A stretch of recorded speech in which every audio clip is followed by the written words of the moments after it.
procedure, which are on the back wall here. Most of you are partially familiar with them. I believe they might even be on the website. You can locate those as well, concerning things like content, public comment, time for that, time for comment on agenda items and that sort of thing, just to keep things in order. Now we go to additions to the agenda for routine administrative matters and or pressing matters that will require ratification at a future meeting. Do we have any? Yeah. Okay. All right, moving on to public comment. Do we have anyone with public comment? You need to approve the minutes. And they're not on here, right? So we'll do it. The revised agenda was sent out. Right. Okay. Wait one moment, please. I want to. Can we add it right after public comment since we didn't get it? Whatever you want to do, man. Okay. So we'll approve the minutes. What dates are we approving? Only the 14th. There are minutes for the 28th, but can't find them. Okay, that's April. Yeah. 14th. Yeah. Okay. So we'll do that right after public comment. 14th are included in your packet. Right. Okay. So public comments on items. Yes. I'm sorry, Mr. Mitchell. Go ahead. Yeah, Deb. This Jim. Can you hear me? Yes. I'm a little concerned about the selection committee for our police chief. Okay, I'm not impressed with Tracy Shriver's antics. We've been wallowing in drugs for 14 years. She's been a prosecutor that long, and she's summarily dismissing some candidates just with the wave of her hand. If anybody needs to dismiss from that committee, is her. Okay? Because Bell Falls is wallowing in drugs. And like I said, she's making too many deals with drug dealers. I'm very upset that one of the people that held this village hostage for so many years and created so much insurrection and mayhem and drug dealing only got 2 years, a slap on the wrist. You should have gotten life in jail. So I want you to consider that when you're listening to these so-called experts who really aren't experts. Okay? We live in this village. She doesn't. I've said enough. Thank you. Thank you, Mr. Mitchell. Anyone else with public comment? Looking for a hand. Okay, seeing none, we'll move on to approving the minutes of April 14th, 2020. I need a motion. Second. And a second. All right, any discussion on the minutes? Hearing none, all those in favor, please signify by saying aye. Aye. Aye. I'm sorry. Yes, thank you, Susan. Moving on to manager's report. Here comes the manager.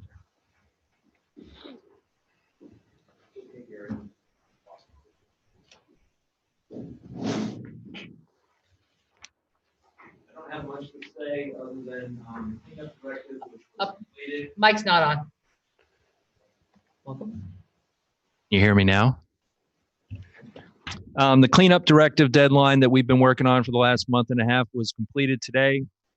I'd like to thank all the department heads and staff who have met the letter of the law and in most cases greatly exceeded it. The facilities, if you ever have a chance to look at them, you're going to see vast changes that reflect a lot of effort, a lot of organization, and I like to thank everyone for doing that. The daily briefs, they seem to be working. You've seen the pattern change from time to time. That's because it reflects your comments. You ask for something different, you get something different. Please keep giving me your input. I've also noticed that people are now using it as reference documents. So we'll go back and say on 6-2, you said this, and it's enabling us to do our work a little bit more efficiently. The board members, thank you. A lot of you have gone above and beyond working with me, spending hours with me, and I appreciate all your efforts. And that's really all my update. If you have any questions, I'm here to answer them. All right then. Agenda item number 1 is. Deb, I have a question. I'm sorry. Go ahead, Susan. No, I'm just curious if those daily updates are going to be posted, because with all the board members CC'd on them, they're public documents. Susan, whatever you'd like, we can post them. We have them all summarized so you can get a singular document and we can put them wherever you'd want. I mean, they should be on the website for the people to see, the rest of the citizens of town. Why should we do that, Susan? Well, because we're all CC'd, and I think they're public documents. They're public documents if someone does a public records request, but to simply have to, just to make more material on the website, I don't see the point. Anyone else have anything concerning that, I guess? Be interesting, let the public know what's going on. Well, we've never done that detailed information to the public. Clearly, we've never done that to the boards. So I appreciate Susan's comment. I think it's a moving target. And if we move in that direction, the value of that is you all know the minute I know. And that's been the expectation I've tried to build with you all, that things happen. We have to address those problems in real time, and you're pretty much aware of it in real time. If that's something that we want to distill and present to the public, either on an email list or online, I welcome that. Anything that increases transparency is an improvement. I feel if we're going to limit these daily updates to be posted as public information, then every email you send a board regarding any other matter could then also be termed a public document that someone will say, well, why wasn't this posted to the website? Good point. I agree with Gaetano and Deb. Gary has a comment. I'm sorry, Gary? Yeah, I think that Susan's comment was just that if board members replied, then it would be required, but since no one's replying, It's not, it's a moot point. Yeah. that's true. Not discussion. It's not a meeting, that's for certain. I guess, Susan, I guess I would recommend you bring it up at your next week's meeting as well. So if you want further discussion on that matter. All right. I mean, I just, there's a lot of information in there, and the manager reports tend to refer to this document that none of the public are getting. So I think that confuses things. As I recall, the previous manager used to do write-ups for us at the beginning of every meeting, and those weren't necessarily available to every member of the public. When we posted packets, yes, but when we didn't post packets, no. And in a summer schedule, one manager's report wouldn't have nearly any of these daily report information. If we're good at this point, let us move on to the agenda item. First is Development Department, Gary Fox, the Bellows Falls Downtown Development Alliance quarterly report update. Yeah, so the economy of the town is made up of a few different organizations. The Bellows Falls Downtown Development Alliance is our designated downtown organization. And Mary Helen Hawthorne has been executive director for 7 years. And today is the last day of her 7-year service. And thank you, Mary Helen, and for your last quarterly update. I want to thank the boards, as always, for putting us in the budget. And we've been a designated downtown for 20 years. It's now membership time in our organization, and because of the COVID-19 virus problems, we did not do a usual membership drive as we have in the past, but I'm happy to say that in our limited membership drive, many people did respond, and that's been very helpful because financial stability has been a concern for the past few years for this organization. We're currently down 3 board members, so if anyone is interested, please contact BIFTA. We need members and welcome your input and support. And along with that, of course, volunteers are always welcomed as well. We were very involved in the VCRD community visit, and we have chosen to be working on the Building Revitalization Committee going forward. We continue to work closely with the Chamber of Commerce to promote the Bellows Falls area, and we have strong relationships with BDCC and SVEP. Our Shop Local program, with just accounting for completed cards alone, this year we could account for $361,000 being spent locally in our area. We had 56 businesses participating, and we had our usual prize drawing in January. Our businesses were promoted on radio, our Facebook page, and on our new and improved website. Updates in downtown, our gym has closed, and they were great and donated a lot of their circuit equipment to the senior center. Village Printers has closed. Applegate Martial Arts has closed, but they have become a new entity called Everyday Creative Project, and they're in that same space just by the stairway. Marsha Austin is now the owner of Halliday's Flowers. The last few months we spent pushing information and assistance and resources to all of our downtown and area businesses regarding COVID-19 response. Our businesses are beginning to reopen with state guidelines and in phases. Wyndham Windsor Housing Trust received a grant for $608,000 for the Bellas Falls Garage project, and we're able to receive that because of Bellas Falls and Rockingham being a designated downtown, so they received grant preference for that, but that will make a huge difference in their funding package as they move forward. Streetscape, we still need trash receptacles, some bike bollards, and places to dispose of cigarette butts. That's still a problem. And if I find it hard to blame people for throwing their butts on the street because they have no place to put them, but those are things that really would make a difference in our streetscape in downtown. The Rockingham Roasters building is pretty much getting ready to possibly open, but is looking great and looks wonderful at the head of the square. As Gary remarked earlier, this is my last joint board meeting and my last official day of work.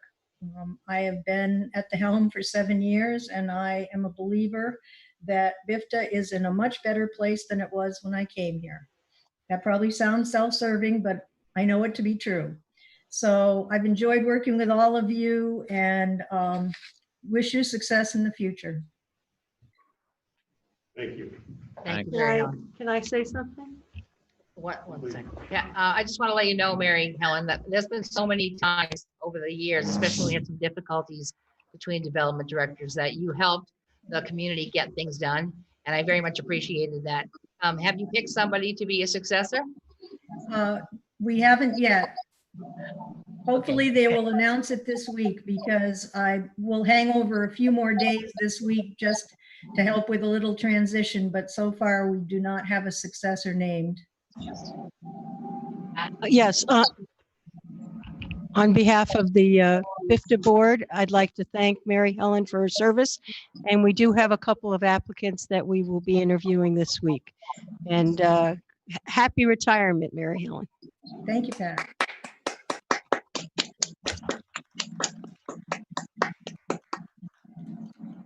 Thank you, Mary Helen.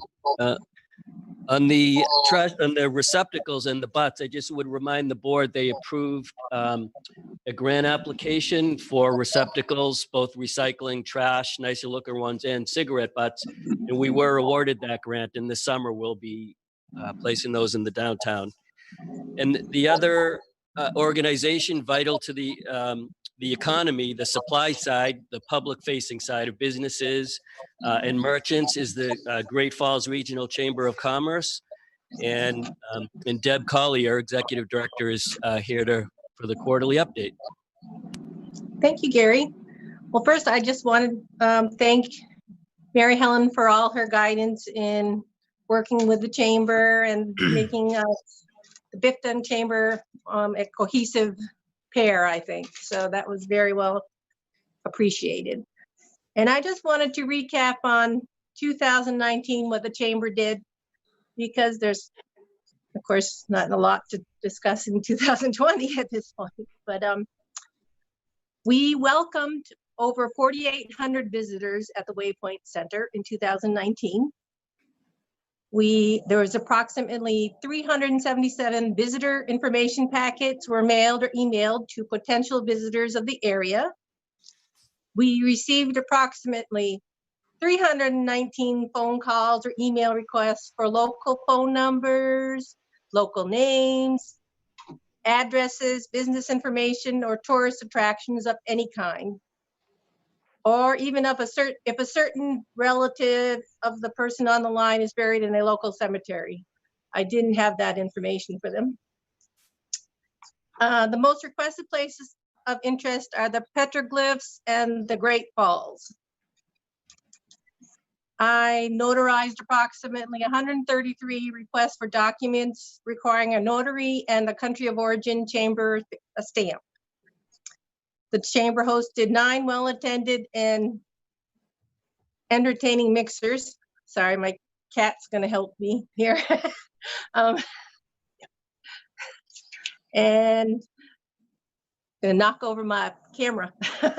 And we offered 6 workshops through the chambers. I attended 8 conferences, and the chamber hosted 6 major community building events, including Rockingham Old Home Days, the Person of the Year Award, our annual dinner and meeting, the chowder and chili cook-off, the holiday mixer and silent auction, and our first ever Southern Vermont Flannel Festival, which was very popular and very well attended, with over 1,500 people attending our very first year, most in their flannel attire. Heading into 2020, we expected to grow our chamber in every aspect, as we had reduced expenses, increased memberships, expanded our offerings, increased visibility at events and on social media, and ended the year in the black. Then COVID-19 changed the world. From there, when the majority of the businesses in our area shut down, I started attending the webinars and online presentations, compiling information to discover and distribute the available resources to our community members and not just to chamber members. Writing advocacy letters to our state representatives, attended online meetings with our congressional delegates, and I regularly posted and updated the status of area businesses. On April 1st, Gary Fox, no joke, that wasn't a joke, he was on April 1st, spearheading the Rockingham helpers, moved into the Waypoint Center as the drop-off location for food donations and toiletries, cat food, dog food. It was very busy, very active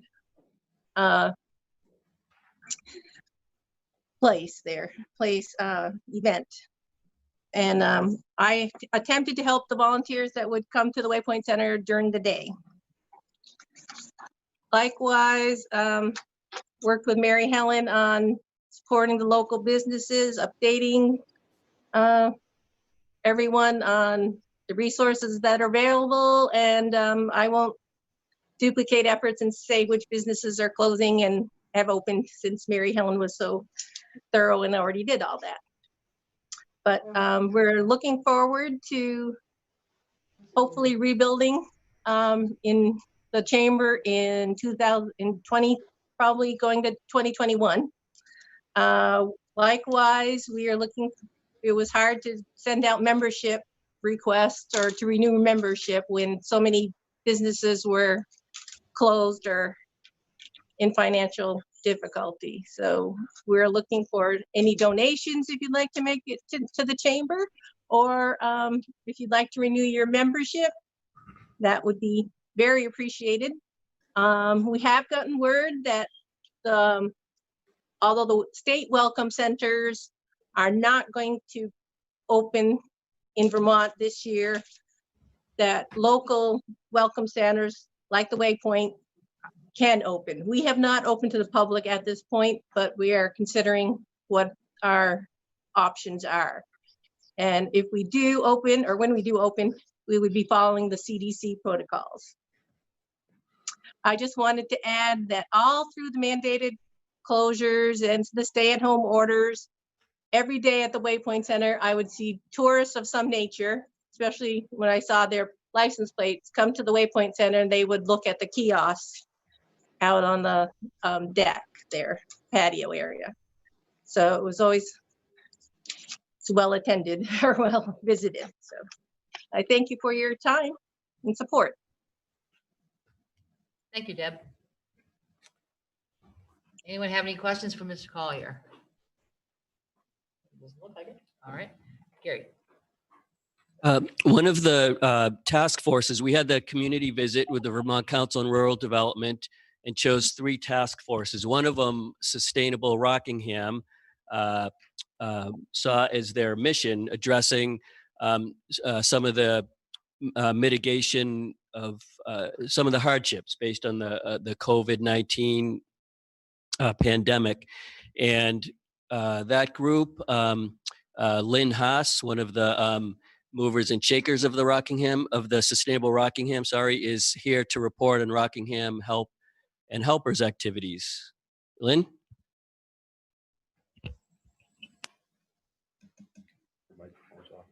Muted. Oh. Lynn, your microphone's on. Lynn, your microphone is muted. Oh, there we go. Yes. Yes, you can hear me? Yes. So I've been a long-term resident of Rockingham, but I have not participated very much. My work has taken me outside of the village and the town. So this has been quite a treat for me to be able to immerse myself at this particular time in the community and getting to know people here. So it's a pleasure to meet you all. I've had one role in Rockingham Help and Helpers, but I have several of my colleagues here, and I would like to introduce them. Laura?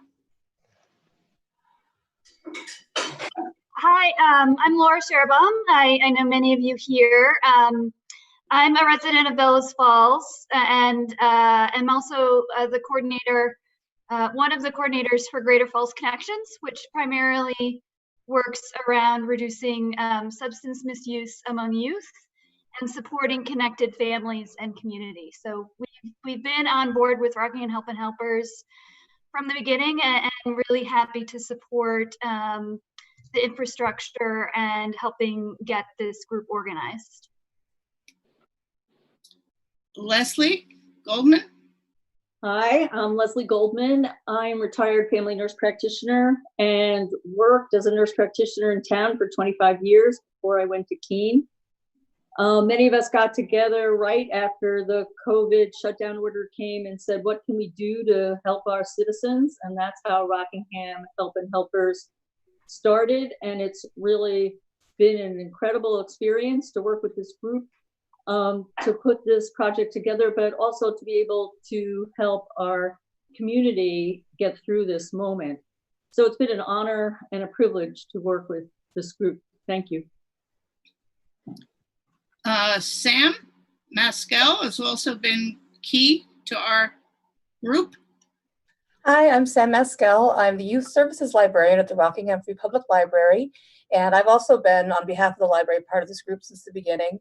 You know, our libraries, we respond to our community's needs, and when the world shut down and this group formed, we saw this as something that we should jump in, we can help, we can support. So I provided tech support, informational, organizational, promotional, whatever skills I have, they have been made available to this group so that we could help meet the community's needs. And she's been really important to the group. The other member of our group that's in the room right now is Gary, who's been pretty essential as well to our group. There are also a couple of volunteers in the midst of us, so I hope they might have some comments to make as well. I want to just start by saying we've learned a lot. We've made mistakes, and we fixed them, or we think we did, and we know, yeah, we've learned a lot. That's what I can say about this. We want to thank you for the opportunity that you've given us as a town and as a village. The kind of support that you gave right off the bat was critical. Having the Waypoint Center and the refrigerator unit was just fantastic. Having Gary's help was essential. Having Tyler's help was wonderful. So thank you for your part in all of this.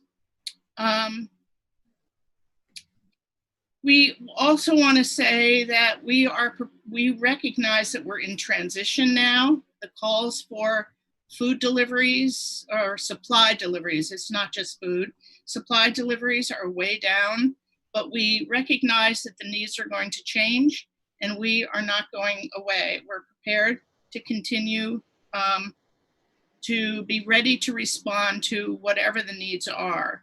We're continuing to call people on our needs list, but we're imagining that that group might change over time as different needs kind of surface.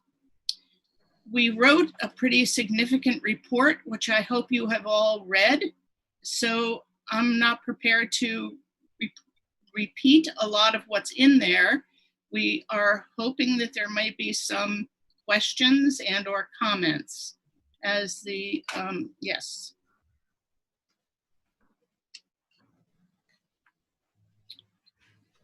My colleagues, do you want, Leslie or Laura or Sam, do you want to add anything, or Gary?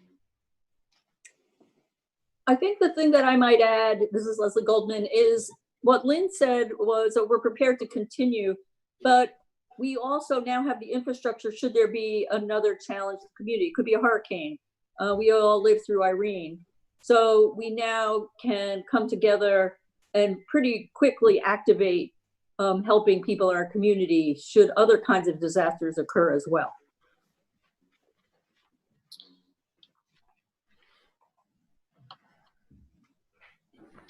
Do you have any urgent needs? I'm sorry, this is Jeff Dunbar. I'm just wondering if there's any urgent needs that you foresee. Well, we're actually exploring our concerns right now about helping families with children during the summer. We're investigating supporting a babysitting training program to give parents and kids respite. I mean, that's one of the things that's on the horizon that we've identified as a need. We're also concerned about the businesses. As you've heard reports already, businesses are in trouble. Is there any way that we can support them in some way? We have just met with, so over these months, we have had different organizations join us in our work, or we've joined them. It's both. So we have a Friday morning huddle that includes other community organizations. We've just had a very interesting meeting with Senior Solutions, and we're looking at how our a wonderful group of volunteers might be able to support the ongoing needs of our seniors in the community. So those are some of the things, but no, nothing has jumped out as acute. Nothing has been as acute as our responses to the delivery of supplies was, Jeff.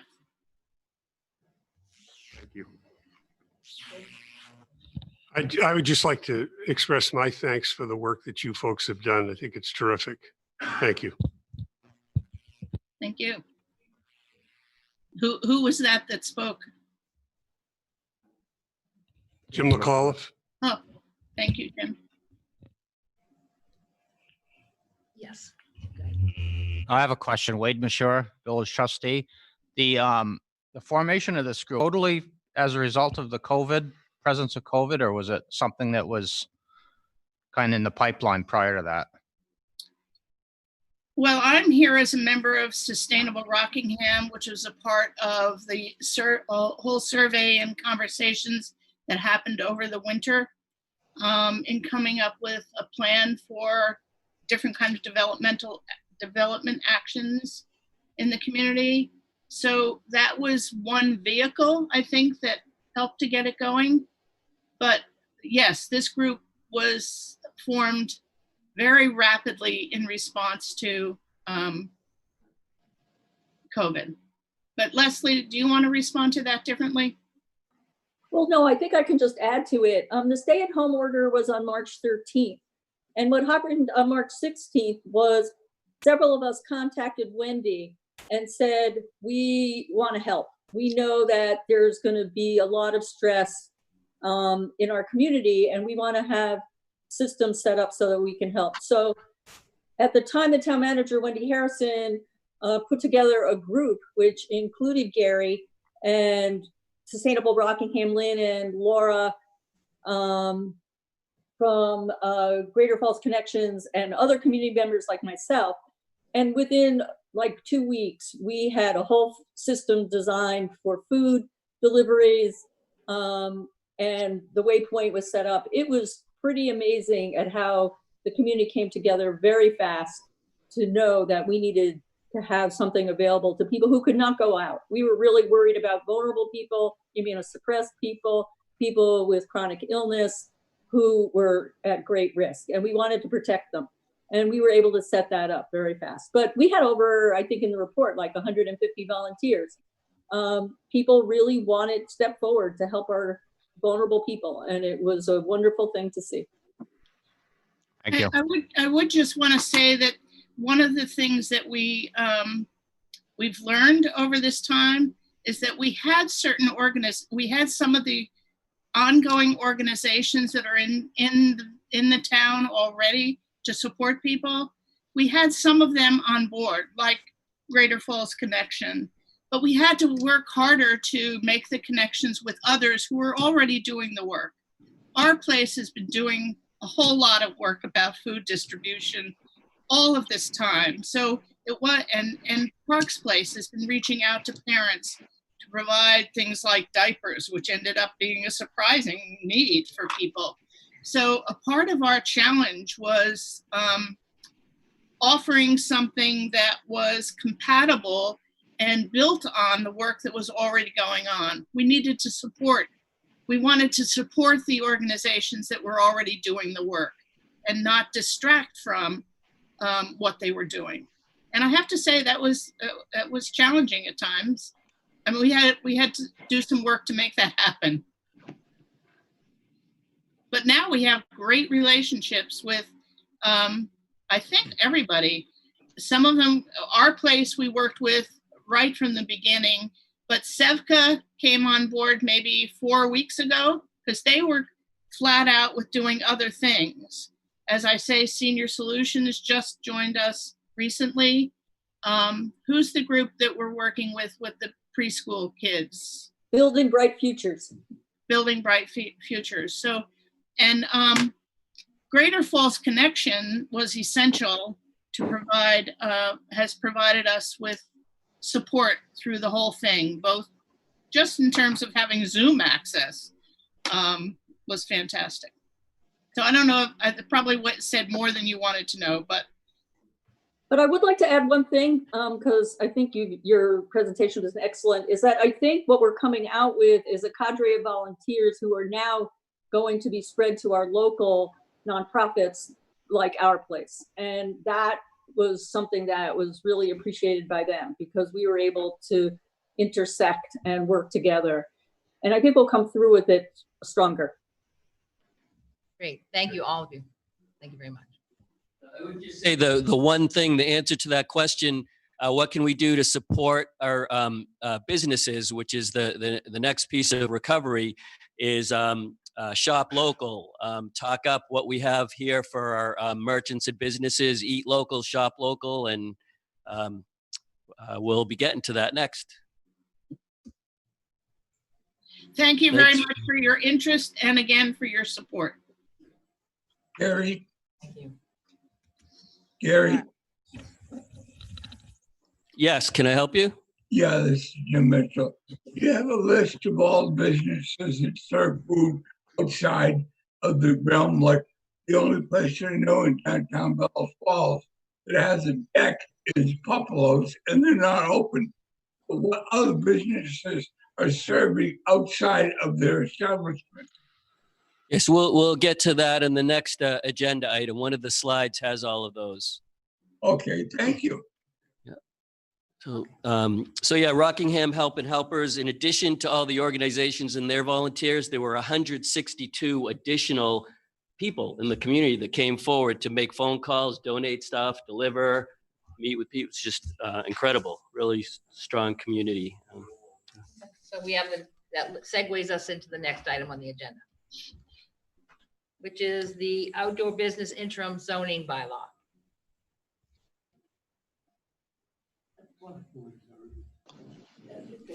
Introduced, they're gonna get it.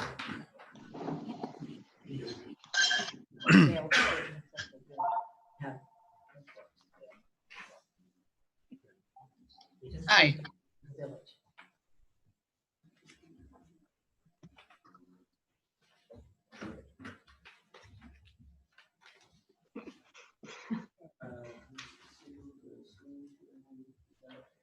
Is that gonna be a problem? If, I guess Well, if anyone in the audience needs a copy, we have additional copies. Let's present it, Gary.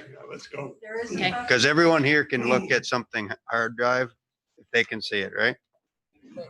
Where are additional? This copy right here. Thank you.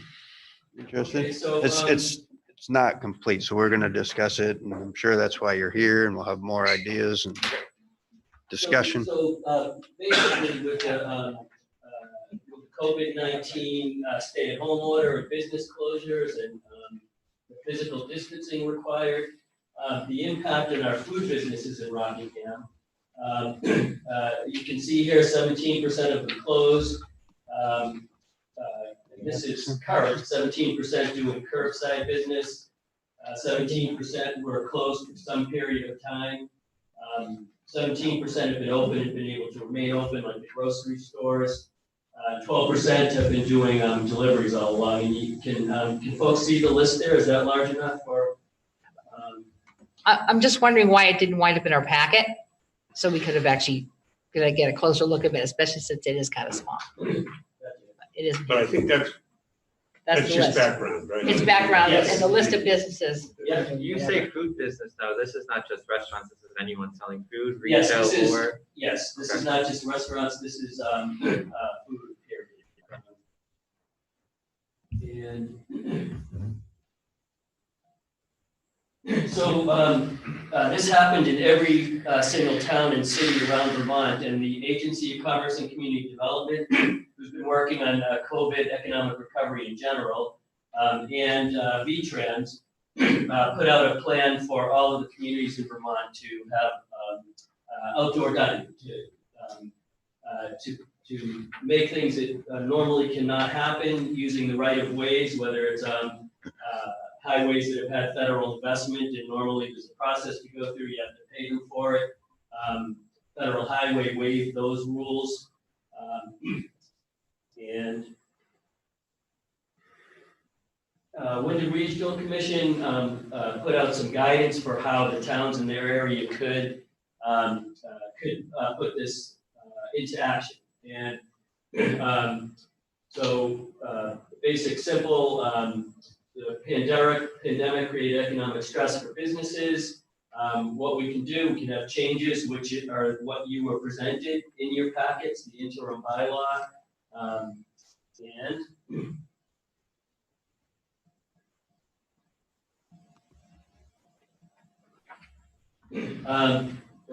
This is an example of what the interim bylaw can do, and it shows Wunderbar and Moondog, how we can make use of the sidewalks and make use of the parking spaces to divert the pedestrian traffic on the sidewalks.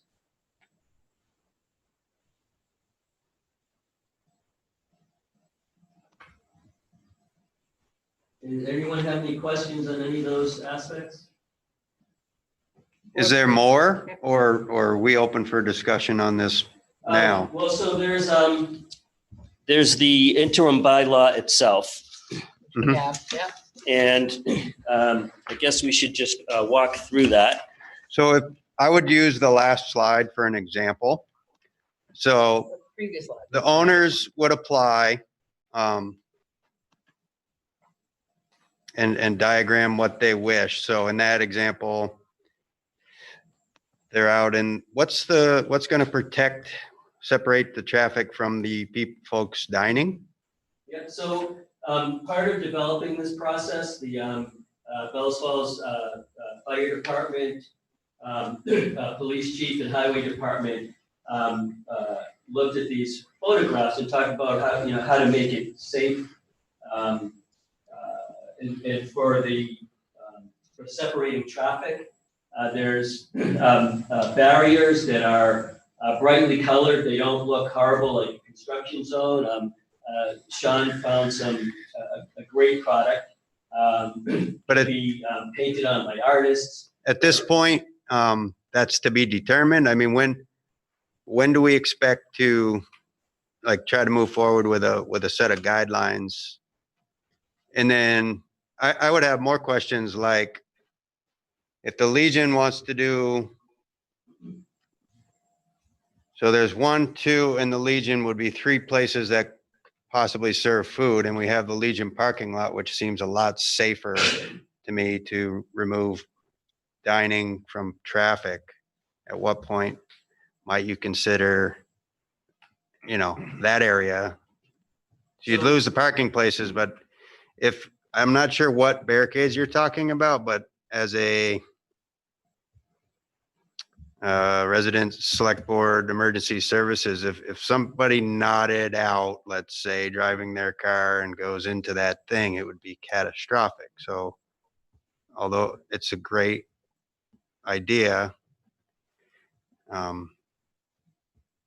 Chairman, I've been on the road here, whether it be St. Albans, Newark, or Canaan, or other places, they're in Brattleboro, and what I've seen is Jersey barricades. I know there's an expense with that, but These are like that, and I would invite Sean to speak to that. I get that. I was, wondering different options if we've looked at the Legion parking lot, or perhaps the other side of the Legion, Donovan's parking lot, perhaps. There's not a car in that place. So 2 things. One, this is an example. There's no permit application yet, but we do know that these proprietors are interested in doing something. Each case will be different. The zoning bylaw has a broad language in it that allows it to be reviewed by police, fire, highway, and ensure that it's safe, by the zoning administrator to make sure it complies with all of the other zoning guidelines. And in terms of specific for restaurants, it does have to be, the guidelines do require the public gathering space to be adjacent to the business. So, it's critical for, if you think about one of the reasons for doing this, a restaurant cannot have enough people in it to even pay for the cost of opening indoor dining. This allows them to have enough business for that. But in order to serve them and make the dining experience work, servers have to be able to access the tables and get to the kitchen and be able to turn tables and get orders in. I completely understand that part, and adjacent to me would be that parking lot. It seems like where the mural parking spaces, that's 2 businesses connected. On the other side would be the Legion, all the way to the diner in the Real Scoop parking lot. So where would we limit there, or how can we just protect it so it's safe? The diner could consider serving outside breakfasts if they have the space.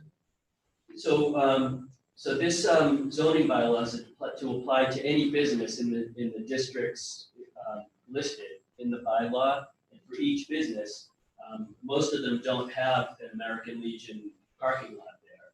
So each business is free to put in the application that makes sense for them. So Moondog and Wonder Bar could put in an application to use the American Legion lot, and the zoning administrator would determine if it meets the parameters in the zoning bylaw. And it's in Bellows Falls, so the Bellows Falls Fire Chief would determine safety, the police chief would determine the traffic issues, and highway would look at any signage and protective measures. Great. So what happens next? Yeah. I have a couple of questions too from Zoom when Deb and Gaetano are ready to open it up. Not quite. I think we have a couple more questions from the board members. I realize that the village doesn't have a lot of input except for expressing, I have to say, I've expressed concern about putting people in the street. That's a narrow piece of the street.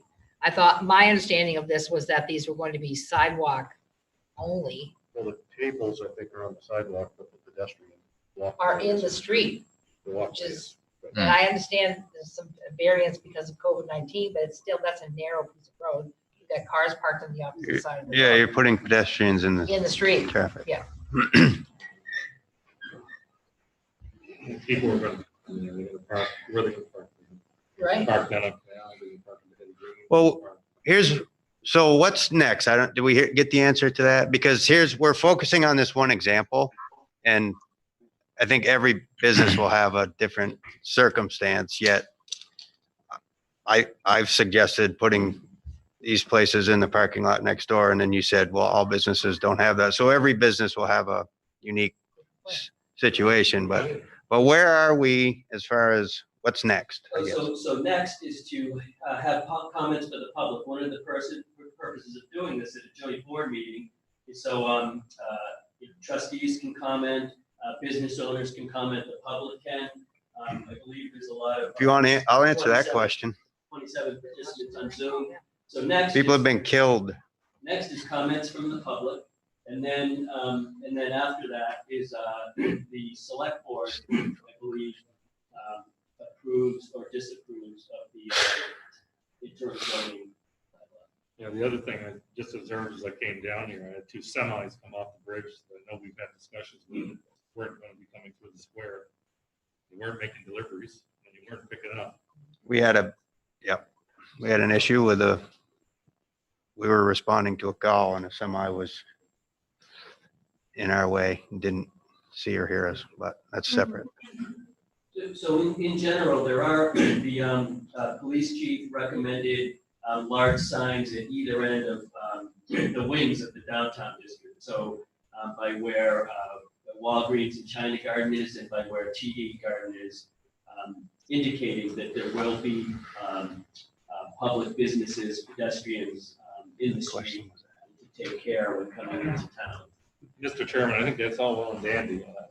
We need to do what we can do to help these people out. But again, I'm concerned when he mentions, if a vehicle strays or dozes off or whatever they may do. I mean, we get the zoning, we get the cell phone regulations and laws, and you know what? You can watch cars go by and they're all on their cell phones. That's why these versions of Jersey barriers are being expected to place between the traffic and the pedestrian sidewalk. I haven't seen them, and I would support Jersey barriers like Battleboro's doing to get folks to have something to get through this difficult time for their businesses. I think they're ugly. So if there's a more, and ugly or not, if it supports that, but I'm not sure what the other ones look like. All I'm concerned about, a big part of me is concerned about the safety aspect of this whole idea. And if you just go there and then in front of Wyndham Antiques, you can park again. I mean, I would kind of block the whole thing off if I were, I'm not sure. That's all I have for now. Wade had something. You want to ask a question?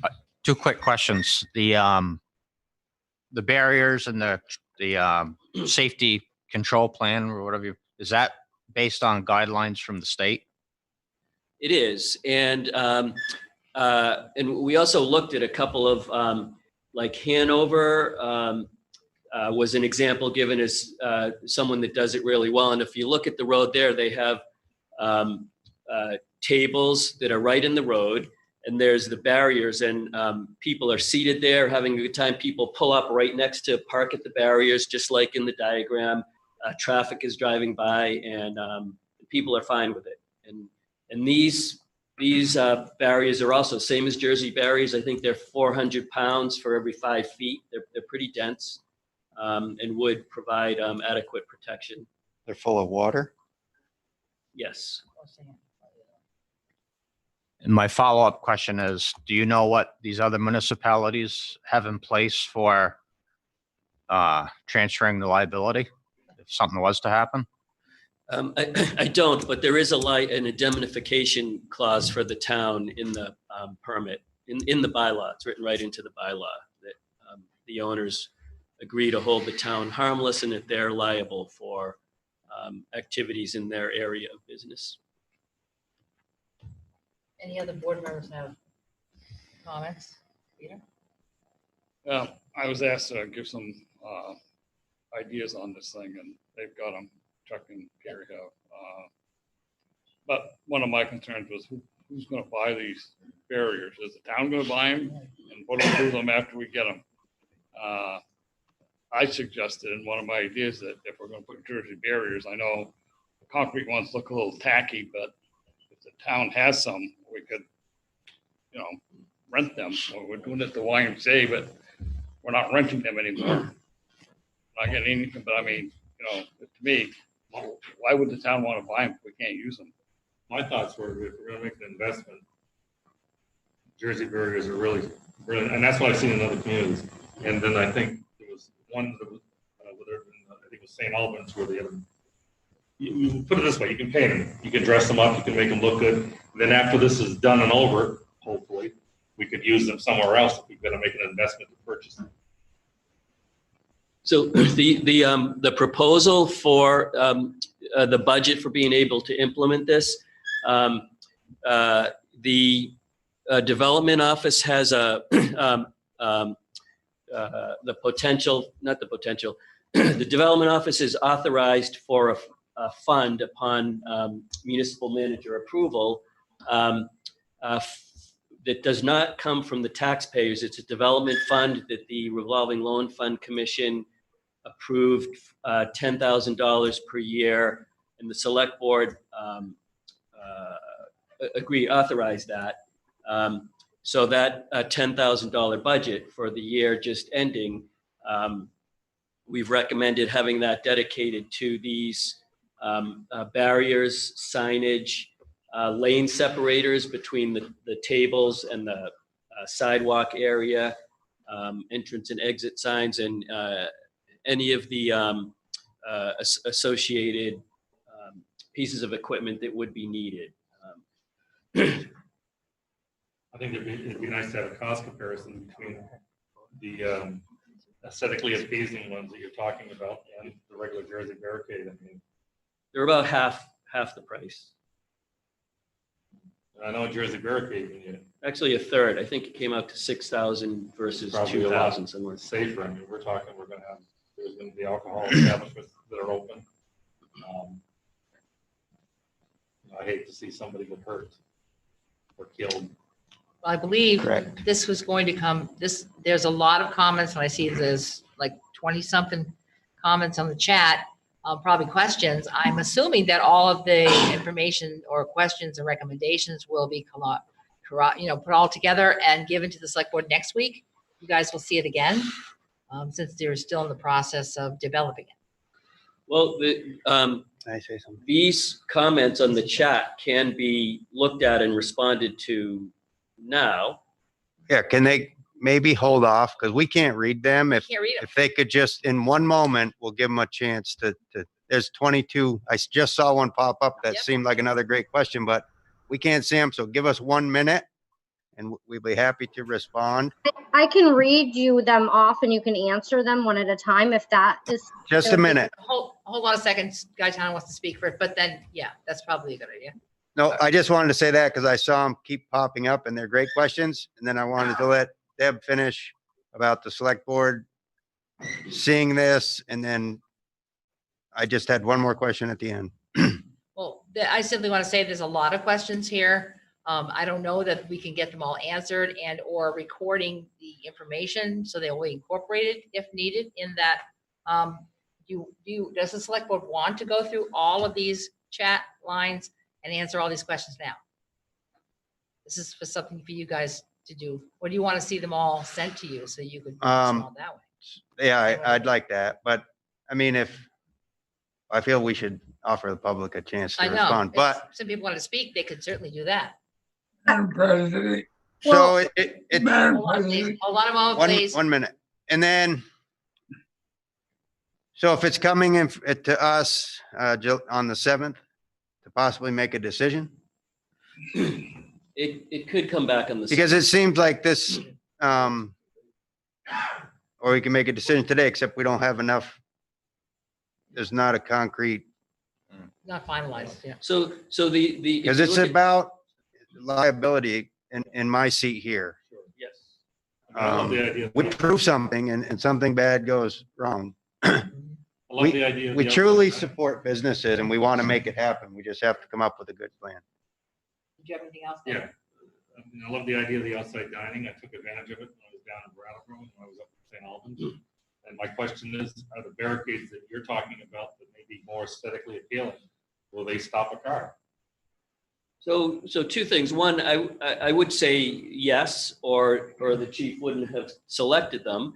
But the other thing is that this bylaw that we're asking you to approve is in zoning language, and the application itself would describe Jersey barrier, these other type of barriers. And what we're deciding on is not whether it's Jersey barriers or fences. We're deciding on the bylaw, and then each application would say what's correct for that application. Is it a Jersey barrier? Is it this other barrier? Okay. And the police, fire, highway, and zoning administrator would all weigh in on it, and development office on the community and economic development capacity of the. So each case would be processed accordingly. Yes, what we're asking tonight does not decide Okay. between Jersey barrier or otherwise, simply the bylaw. Okay, so Shannon, if you could start reading us, I'm actually, no, I guess not. Is there anyone in the public on Zoom who'd like to speak, Well, ask the question directly? They have been writing these and asked if a town rep would just be going through them. So I think they did it in order. Is that okay? That sounds fine, but is there any public comment on these? Yes. On this item? You got a minute apiece. All Madam right, President. Mr. Mitchell, get it off your chest. Yeah. You don't need to go to all these extremes to do this. Anybody that's been to the downtown crossing in Boston knows that they shut the downtown crossing down at a certain time to deliver trucks and live.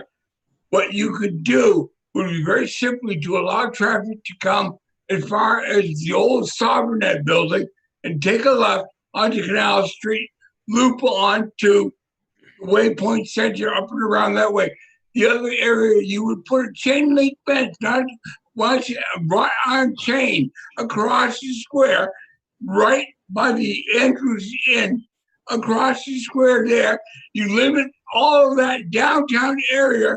That's not an option, Jim. Street pedestrian. That's not an option at this point. You would be punishing the other businesses. We have to keep the square open for traffic and. No, you don't, Gaetano. I have traveled all over the world. I'm telling you. We understand what you're asking. I'm sure that's been considered, and it is still going to be considered, I'm sure, by some. But thank you. You have had your moment. Always appreciate it, but we're not going to have a debate. Is there anyone else in the public who'd like to have a minute to speak on this item? Around. I don't see anyone else. So we're back at moving it forward. With all these comments will most likely be, I'm assuming, will be responded to by someone, a representative from the municipality of Rockingham to deal with questions that have been asked. And of course, ideas as well. There's some ideas on here too. Anything else from the select board on this item? Gary, I'll ask you, are you going to include any additional ideas in this amendment going forward? So when the motion gets made that if we make one tonight, that it's with the amendments that may come into this? Well, the ideas I sent in, you both sent me information that they were being considered. I don't know if the motion's gonna be made tonight to adopt this bylaw, do we want to include anything that may be additional? In other words, the document in front of us is not a final document. Well, I guess that would be the reason for going through the comments. But potentially, the document is good to go as is. And Can anybody read them? Well, I mean, I think what he's saying is we'd like to move so that perhaps, I mean, there could be businesses that want to get the process started if we wait another. Month, yeah. So as long as, if there's anything additional and each case is reviewed by public safety, zoning, that's what you're telling us is going to happen, then I feel ready to move on the, and I think that's his question, if you're going to add anything, Mr. Chairman, put that in the motion. Yes, sir. there's been a lot of discussion here on eating, dining out and all that too. But again, like you said earlier, there's other businesses here. One of our, that count on traffic, whether it be the hardware store, the movie theater. Antique. And so we can't be taking up every space with outside dining. Right. Or all the parking spaces, either. Or all the parking spaces. There's commerce that's got to go on other than dinner, lunch, and breakfast hours. Okay, does the select board wish to? Wait, I'm sorry, Devin Gaetano, the public is voicing that they would really like just some of these chats to be discussed publicly and live, have their voices heard. Okay, So, we pick a couple of them and read them out loud, please. so is this open to not just restaurants, but retail shops as well? No, I don't believe It's so. outside dining, correct? Gary? We're not, this is for outside dining, Only, isn't it? specific. it can be for any outdoor business. Any outdoor business. Why would it? Okay. Any outdoor business. That's rain? Will this opportunity be available for Canal Street as well, as that is quiet compared to other routes in the village? Yes, in fact, Canal Street Gallery has already indicated an interest. And so just for information of the board, we did go out to all of the businesses and the markets through our organization and talk to them about it and get input and feedback on it. And there were businesses in addition to food businesses that we would like to make use of. And those businesses were hurt just as much, like, Just- okay, well, maybe not as much as the restaurant. The answer is yes. Yes. Yes. Great. How about one more? Well, about just a couple of more. They'll be quick. So Brady Weinstock lives in the village. She's concerned about the diagram and the pedestrians that have to walk up and down the ramp to follow the sidewalk. It seems like a population with elderly and disabled enjoy walking around the village, and this might stop that. So Mike. So the language in the bylaw specifically says that any pedestrian activity will comply with ADA requirements. So it's not so much that there's a ramp there, but that if there's a place where there's a curb, just like the ends of sidewalks where they gradually come down, any place where there's a curb, that will be adapted so that it meets ADA requirements, so that it is pedestrian friendly for elderly, wheelchairs, or any other ambulatory devices. Great. Have you considered tenting the parking lot adjacent to Moondog and having the restaurant share the space? Yes, we discussed that. That would be up to the businesses. If that's how they wanted to do it, that's what they would put in their application. That would be fine. That would be a good application. Might not be best for the business, but it would be reviewed by this, according to this bylaw. Yes. Okay, two more questions. Could the application include businesses describing how they will serve alcohol responsibly following Division of Liquor Control guidelines if they are liquor licensee? The liquor licensing is a separate piece that doesn't go along with this. They would need to go through that. Outdoor alcohol consumption. Yes. And what is considered an outdoor business? So any business in town has a permit that describes what their hours of operation are, what they're going to do there, the parameters of the business. And so most of them don't write in them that they're going to, whether it's selling a T-shirt or selling a meal, most of them don't generally have the outdoor business written into their plan. It's not part of their site plan. So this allows them to have operating authority outdoors and to expand their business permit to have outdoor site setup, outdoor site review. Okay. Looks like we've Thank covered. you so much. That's all we have. Thank you, Shannon. I appreciate that.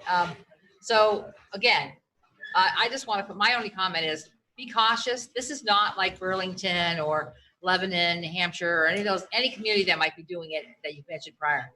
We are a narrow community. We were built a long time ago and our streets are small and we have some very congested areas that can have a real problem here. What does your board want to do? No time. You want to move it tonight? You want to wait till next week? Entertain a motion, or we could bring it up in a week. Well, it'd be nice to have a cost comparison and actually, will the other barriers stop a car? The barrier isn't there. Bylaw. Part of the bylaw, right? So we don't have that information, which I think. leads to- Gaetano? Yes. No, I was just gonna say, I think it would be fine to move because each of the move on this, because we're voting on the bylaws, not on what individual businesses are going to do to set up Correct. the possibility to. And I think this weekend done the better. We're going into the 4th of July weekend. Go ahead. And Make a motion. wait any longer, July's going to be over. So I make the motion that we approve the, are these final, by the way, the ones we got, or they change? That's Peter's question. I would leave it to be amended in the motion. All right. The ones that were handed out to the board tonight, yes. So I guess as amended, as presented. Who's going to make the motion? I can make the motion, so you can make it. Let's get somebody make it. All right, I move that the Rockingham Select Board adopt the interim Rockingham zoning bylaws dated June 30th, 2020 to go into effect July 1st, 2020. Reference the presentation here tonight as stated in the document. As amended. As amended. Second. Motion's been made and seconded to adopt zoning bylaws with amendments. Any more discussion? The only thing I want to say is I would put on the agenda next week that we discuss the possibility of possibly closing the square for certain times. Just as a discussion, I would like to have feedback from businesses about would that be positive or very negative for their business. That's all. You want to put discussion on the agenda to get feedback from the public, or do you want to get the public to attend? I would like to hear from businesses and the public about the possibility. Other towns are closing parts of their streets. And this is just for our agenda for next week, just to put that out there. That doesn't have anything to do with this bylaw right now. Okay, the motion's been made and seconded. All those in favor signify by saying aye. Aye. Aye. Motion passes. Thank you very much. Thanks for all the input. Things happen fast and in unusual circumstances. Thank you, everyone, for your comments, and next week. All right, moving on the agenda, we have two pieces of ratification for the select board. One is ratification of the Hyde Hill drainage motion. Need a motion, entertain a motion, ratify Hyde Hill.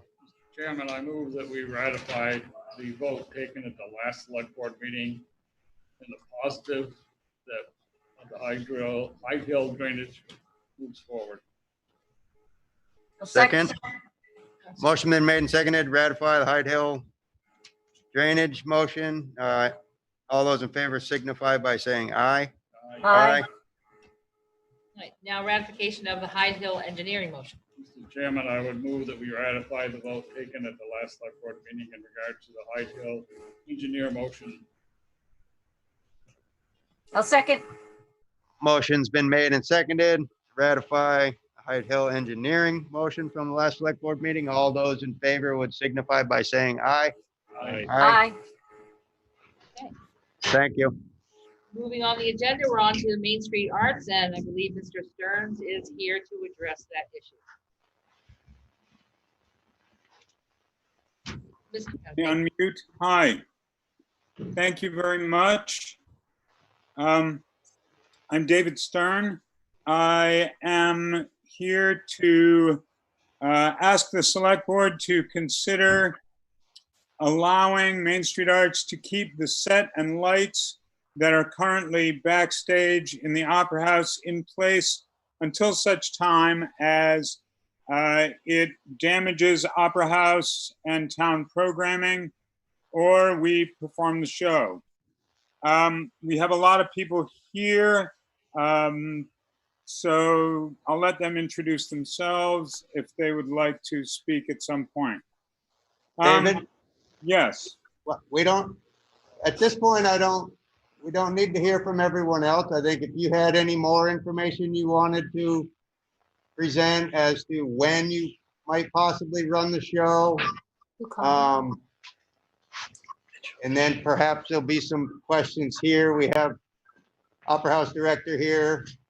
So before we get to everyone that just popped up, if you have any more information.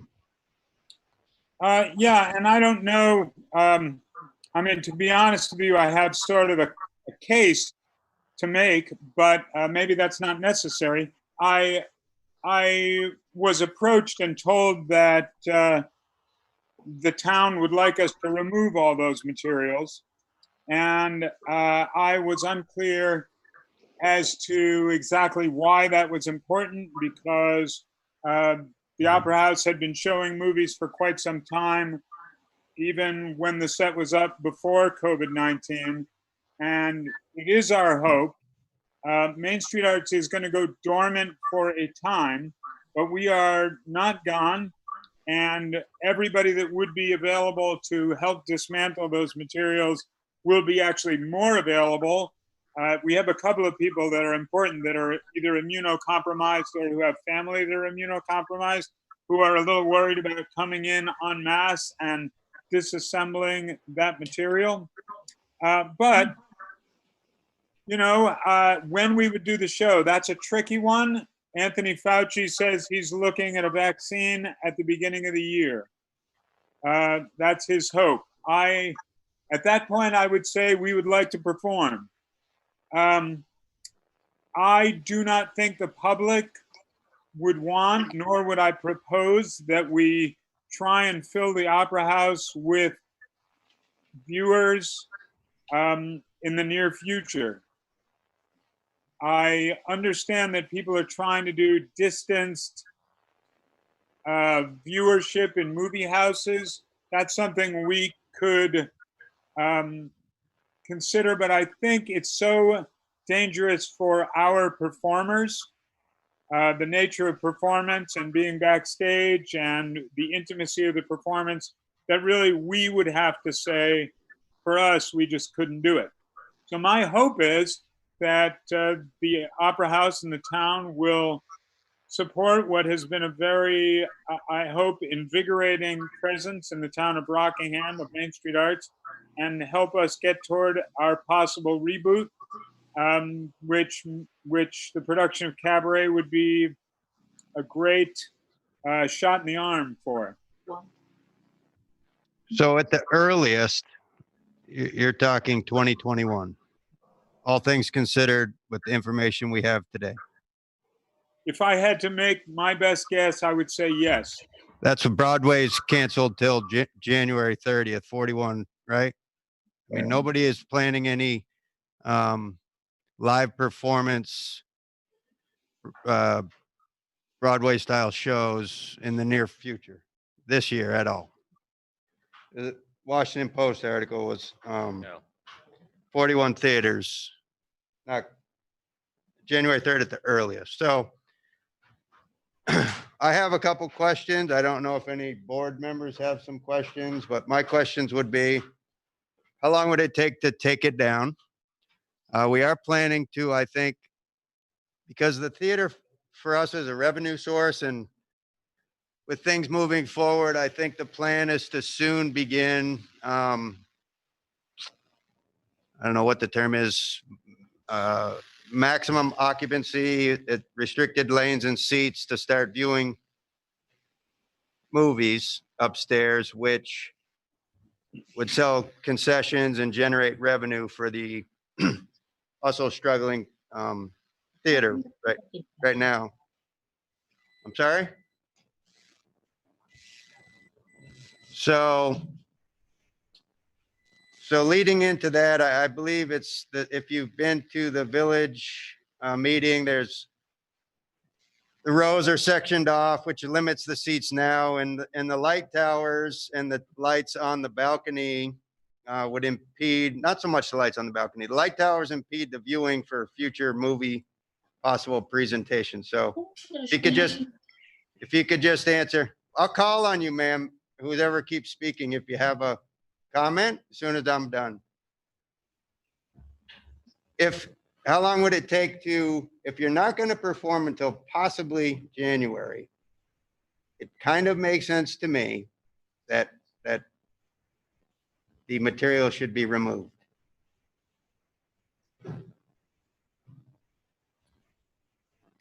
Okay, I'm hoping that your pause means it's okay for me to speak. Couple of things. The light, we can certainly remove or move any lights that obstruct the screen at all. Although it's fair to say that many movies have been shown with everything that's in place now in place. And with reduced occupancy, well, I'm fine removing all of that, getting the lights out of the way. If we remove what has been, I don't know, 1,000 hours or so of construction and painting and lighting and rigging and so on, we will not perform the show. It's not like we will take it all out and bring it back. And I would respectfully submit that materials backstage pose no impediment to movie viewing at all. So I'm confused as to why you would want it removed. I would also say that typically we strike the whole thing in a day. Meaning strike is a theatrical term for remove all the materials. That would not be quite possible now because typically we bring 35 people in and we do it in a blitzkrieg fashion with multiple trucks and no COVID protocol. But, my pledge to you and to Rick and to the town is that with very little advance notice, if you need it out, we get it out. And I believe we've been good on our word for many years without a single instance to the contrary. Are there any other board members on the select board who have comments about this issue? I'm just wondering, other than the lights, what's the concern with the Is there stage any other set? select board members? Well, I was gonna basically ask the same thing. If the lights are the only analysis of Rick, are the lights the only thing that might be reducing sight line? And the issue I think is that you have limited ability to how many people you can put in there and keep social distancing when they choose a seat in the movie. So we want to have as much capacity in the seats as possible. But I don't see the stuff behind the curtain being a problem. But if the lights are reducing the amount of people who can come into the theater and safely distance from each other.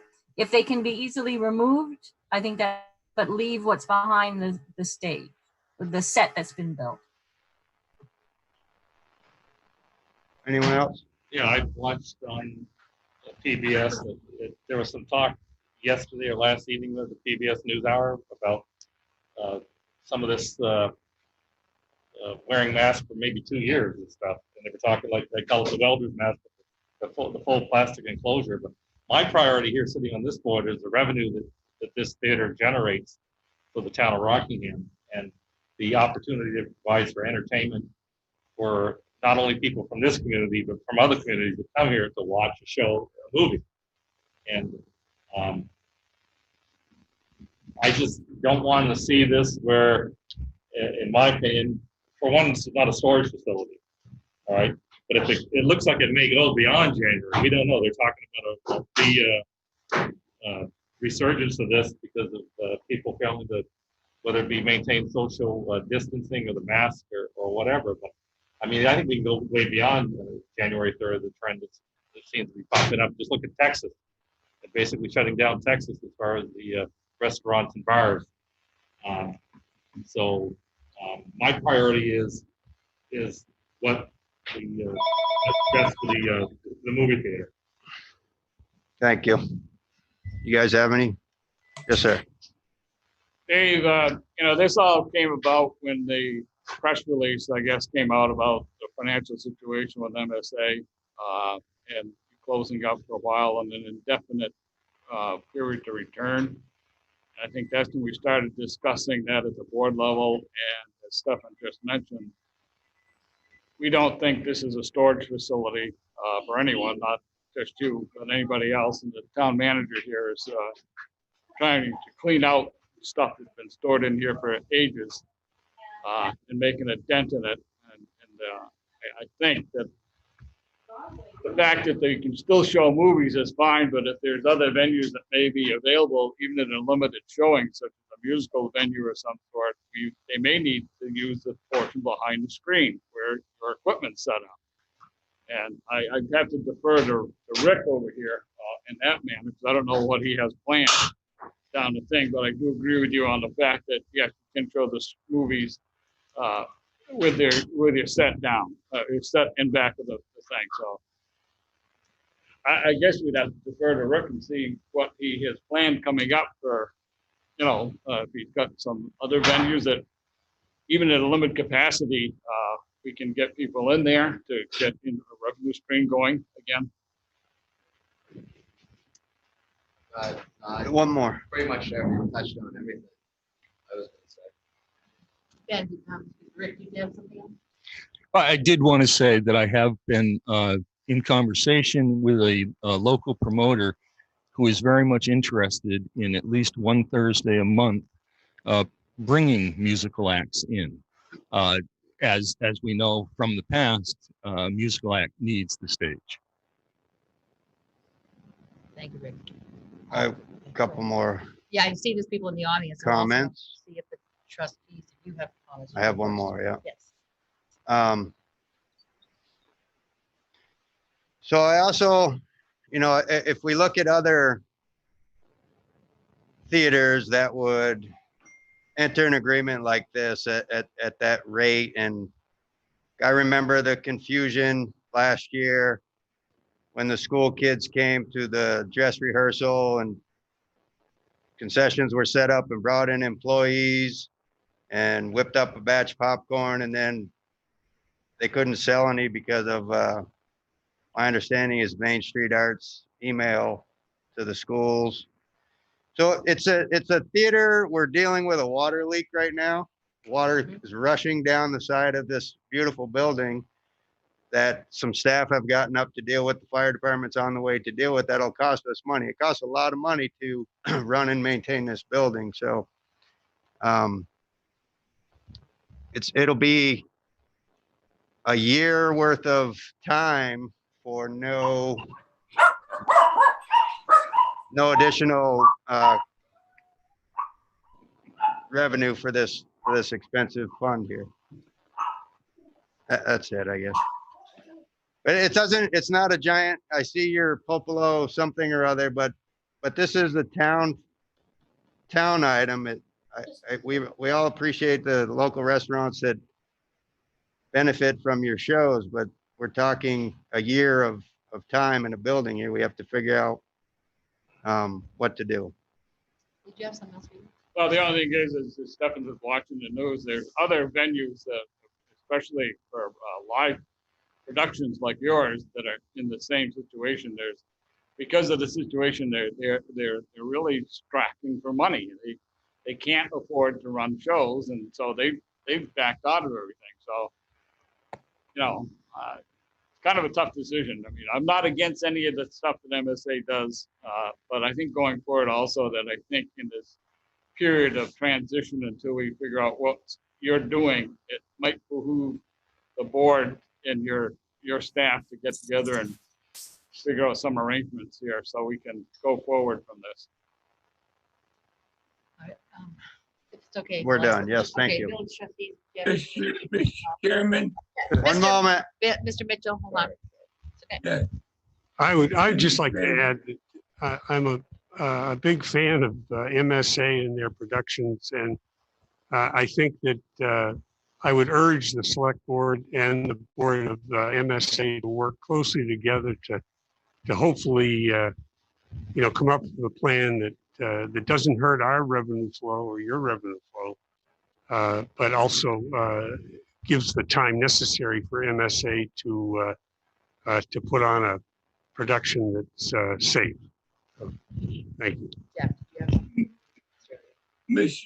Chairman. Mr. Mitchell, hold on. I'm talking to the trustees. I'll get to you in a moment. I would just, I guess I don't see the need to move forward with dismantling the stage set, given that there's not an immediate revenue stream right behind the removal. So if there would be a way to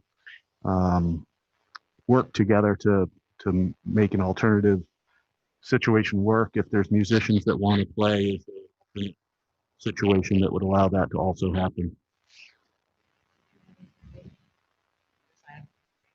I was just going to ask if Rick could just kind of restate what you said about Thursdays.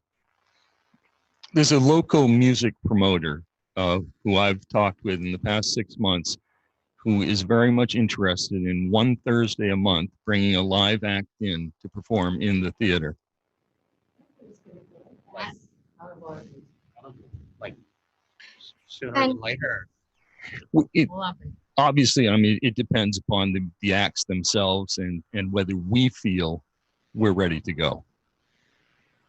So they're just waiting to hear from you. Right. There's nothing, I'm sorry, Wade, there's nothing that's been booked at the moment. It's just conversation. As a trustee and as a taxpayer, my concern is 6 months or more of liability on equipment that does not belong to the municipality of Rockingham. 6 months or more of storage space. And that is a concern of being able to find creative ways for the theater to maximize its ability to get back into business and to stop losing money, which is what's happening to everyone. And we have to be as creative as we can. And the town has to, with the Opera House, all the money that's been put into it over the years. If they can find out ways to get people back in there, then they should. And if they need that space, they need that space. I believe there's a couple of audience members who want to speak. I did see Mr. Breyer's hand's been up for quite a while. So Mr. Breyer. Hi, just a couple of things. Back in the day, I did economic studies, and I look at what MSA brings to the community of Rockingham. It has generated over $1.5 million worth of economic activity in the region over the years. And what you were talking about effectively is a vote to end MSA permanently. That's the reality. And I don't want to be dramatic about it, but that's what we're talking about. Now you asked me to speak, so I'd like to. The set, to rebuild that set would be easily several $1,000s, which we do not have. I'm actually not on the board anymore, but I've been part of MSA for many years. So I know what it costs to build these things. And what you're talking about is a cost to that organization that effectively ends it. And I don't want to be dramatic, but that's really what you're talking about. On the other hand, what does it cost you to have stuff behind the stage? It costs you nothing.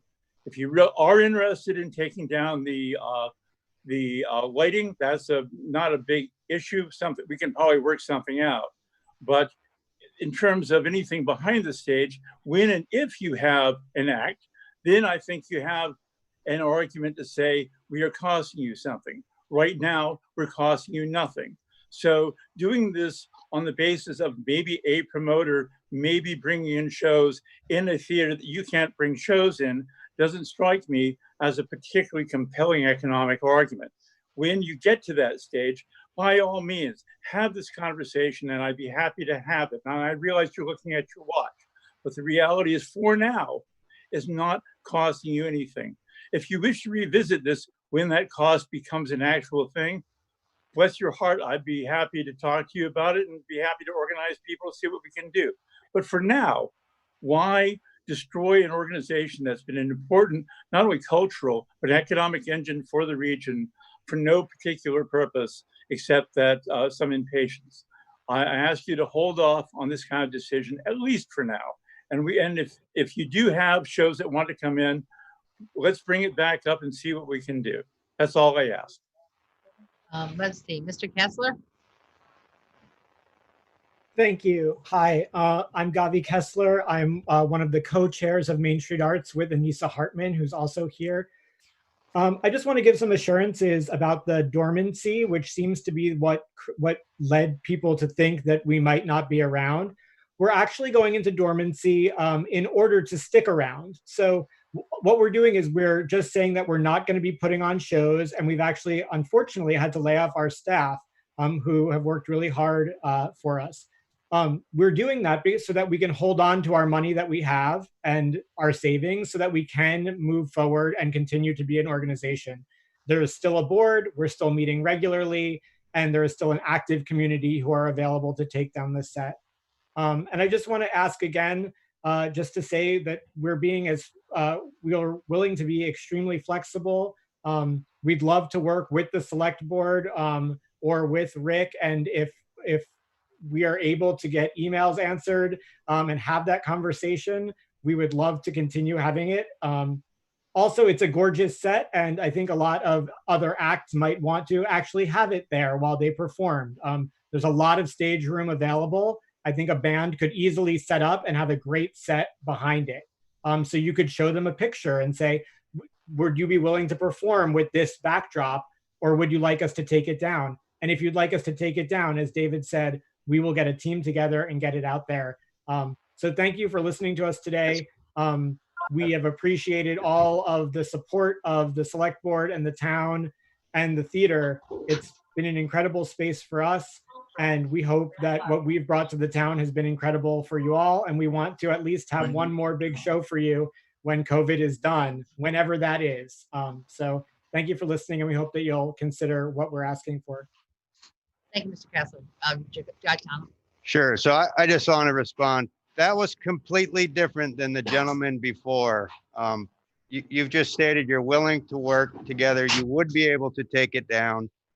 The previous statement was he would blame me.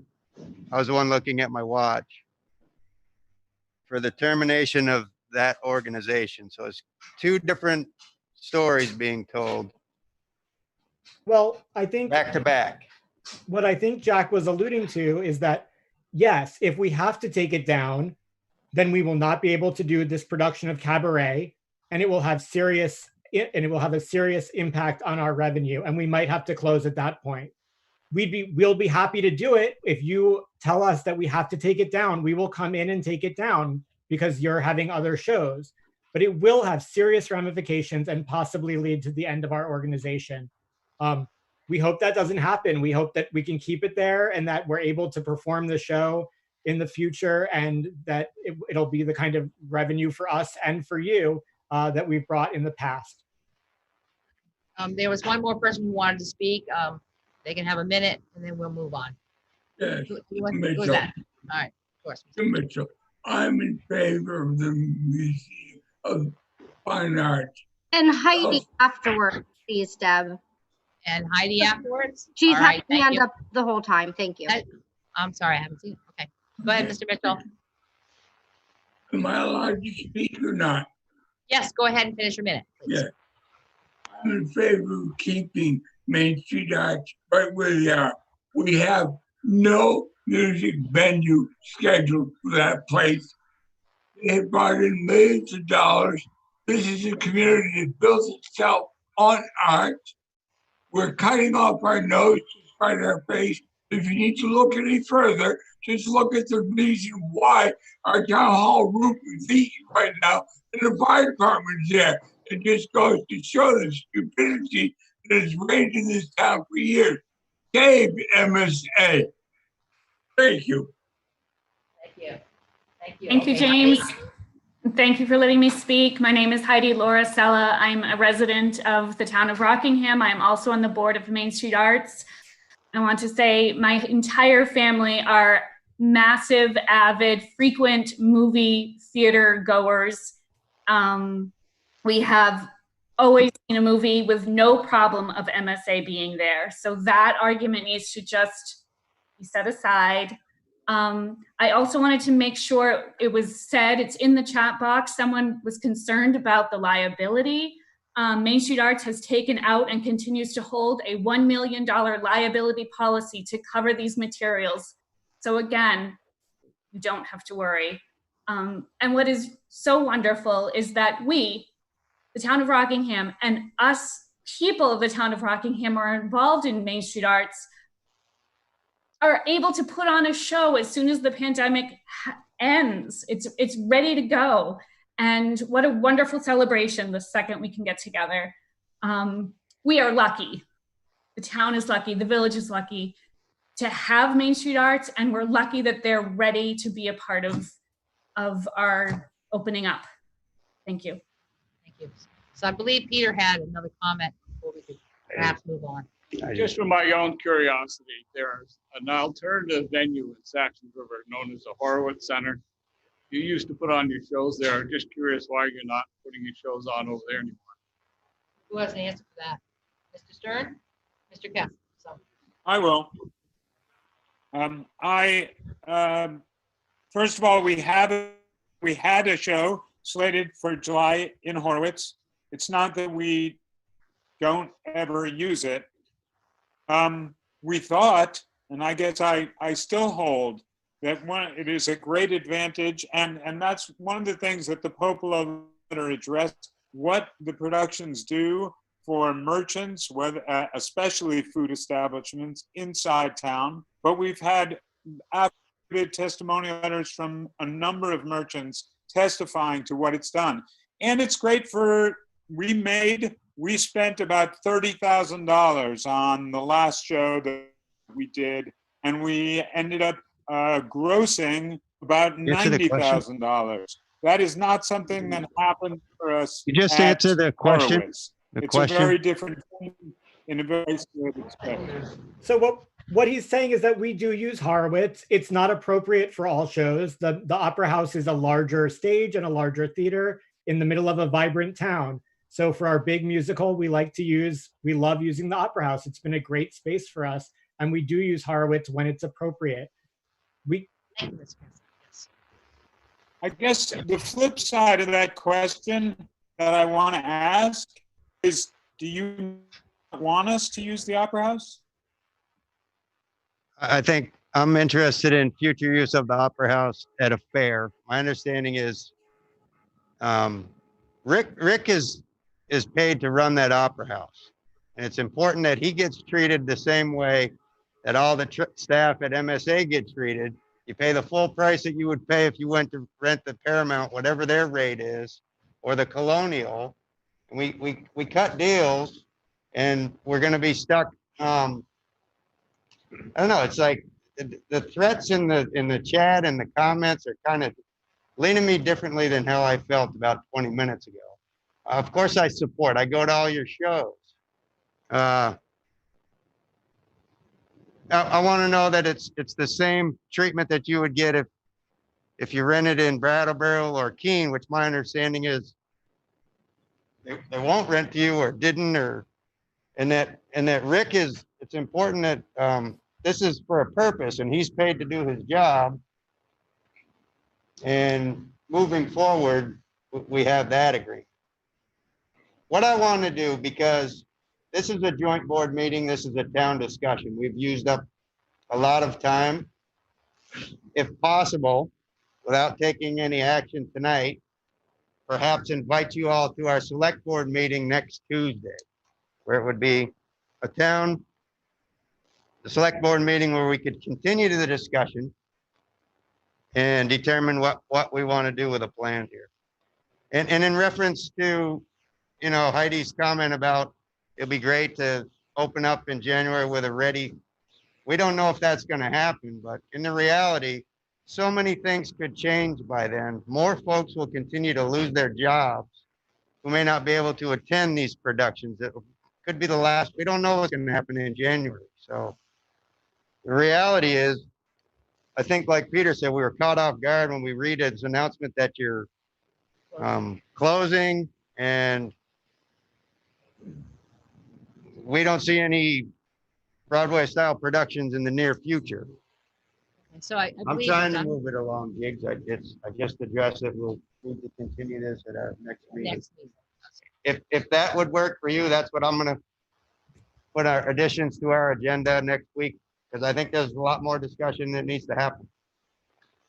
All right. We would be happy to come back. We would have. Thank you.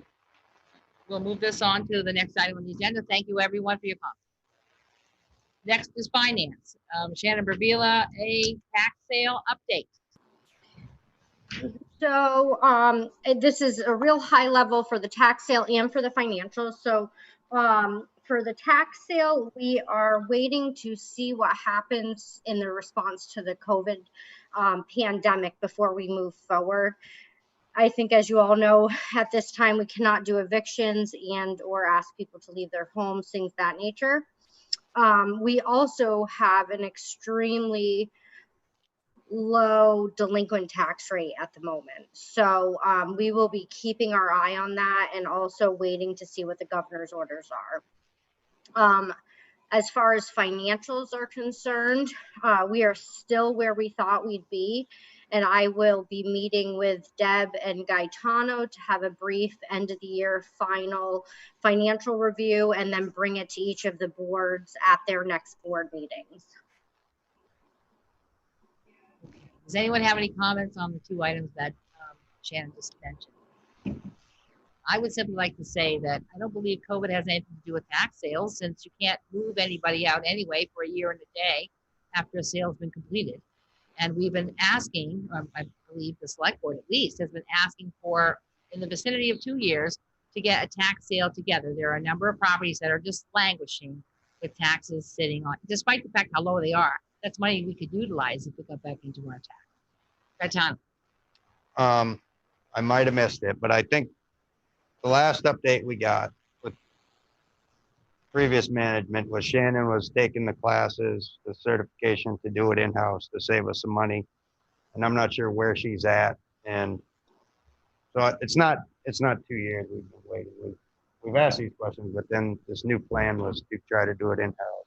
She took the tax class in December of last year. That means another 6 months has gone by since then. That's why I'm saying getting close to 2 years. Peter. I saw in the paper a couple of weeks ago, Springfield's moving forward with their tax sales. They're not waiting for a 19. And, you know, in our reality, when we had the lawyers doing it, we were very close with what we spent compared to what we recouped out of that. The only loss we had was the town purchased properties. That's where we lost the money. We didn't lose it on having a tax bill, have to pay an attorney to do the thing, and that's why they got moved along quickly. So I don't know. I'm kind of switching between on having it in-house versus referring it to an attorney. Springfield's gone to an attorney. They're doing it that way, and rather than in-house. So that's all. Just a comment. Anyone else? Yeah, I don't have a problem with doing it in-house or out-house for that matter. I just want it to be done. I think we should move forward.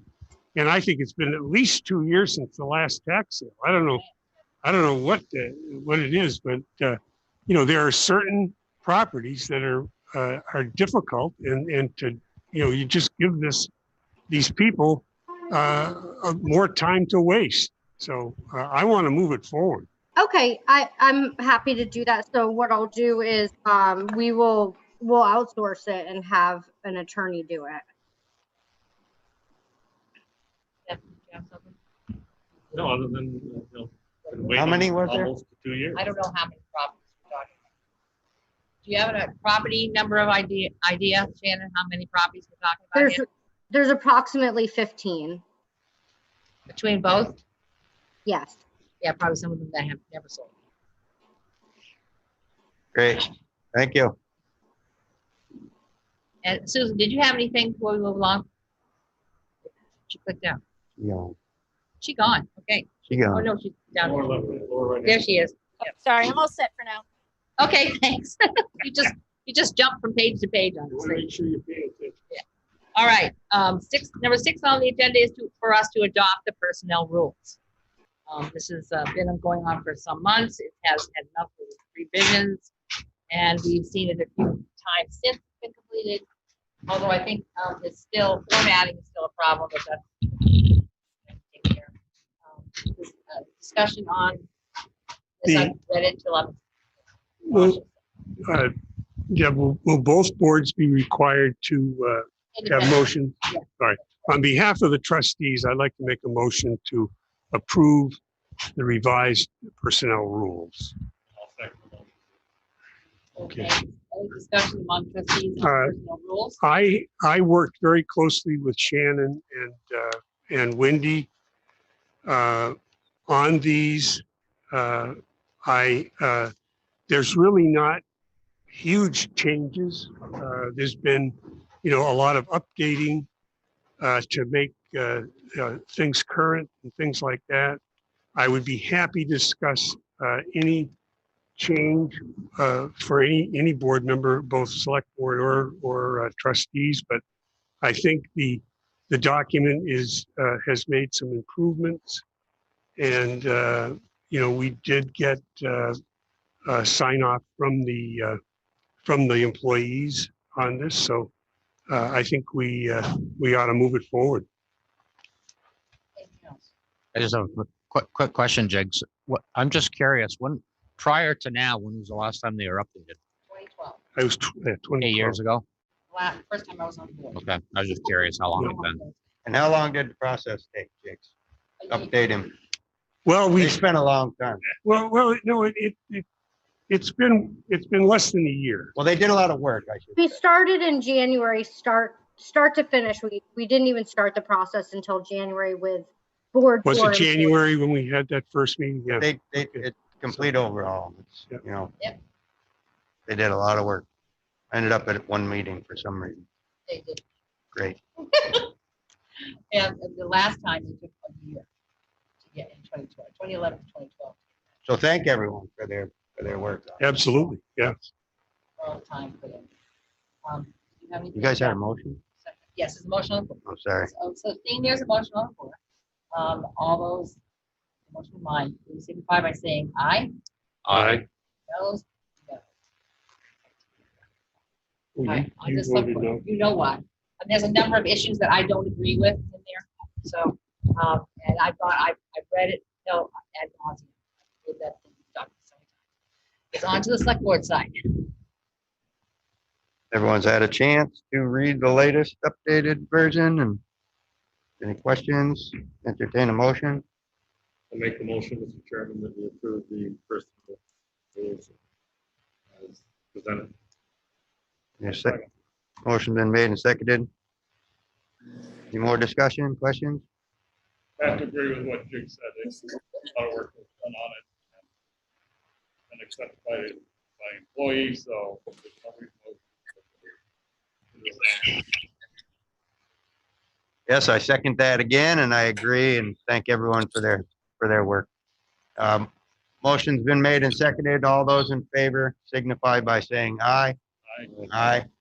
Motion passes. Wait, Susan didn't speak. Aye from Susan. There you go. Thanks. Aye. Unanimous. All right.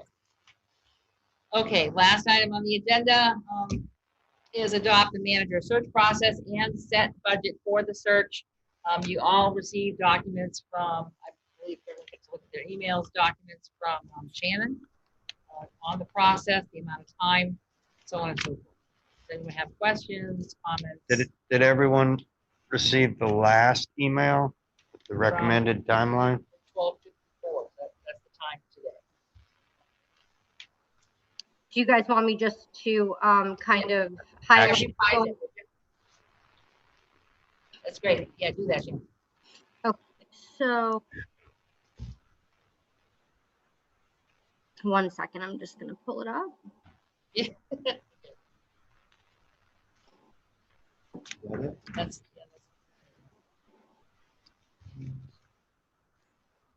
We have it here, Shannon, if you got it. You Okay. got it? So I do. So what I would recommend personally is that we give Chuck another 3 months to make some necessary changes. We've had a lot of changes, a lot of turnover in the last little bit, and give him another 3 months before we start posting. That's just personal preference.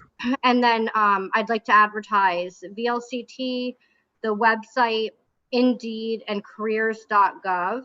Careers.gov would be the only ad that would cost us any money. It would be $199. That would run for 30 days. What my recommendations would be, I gave you guys job descriptions and job ads. So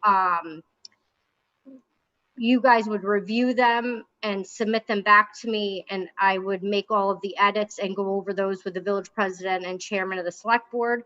That process would be 2 weeks. So once I got all of the reviews from all the board members, and then we'd let ads run for 30 days. I'd conduct interviews, and I would make my recommendations to the boards within another 30 days with all of the resumes, but with my top 5 candidates.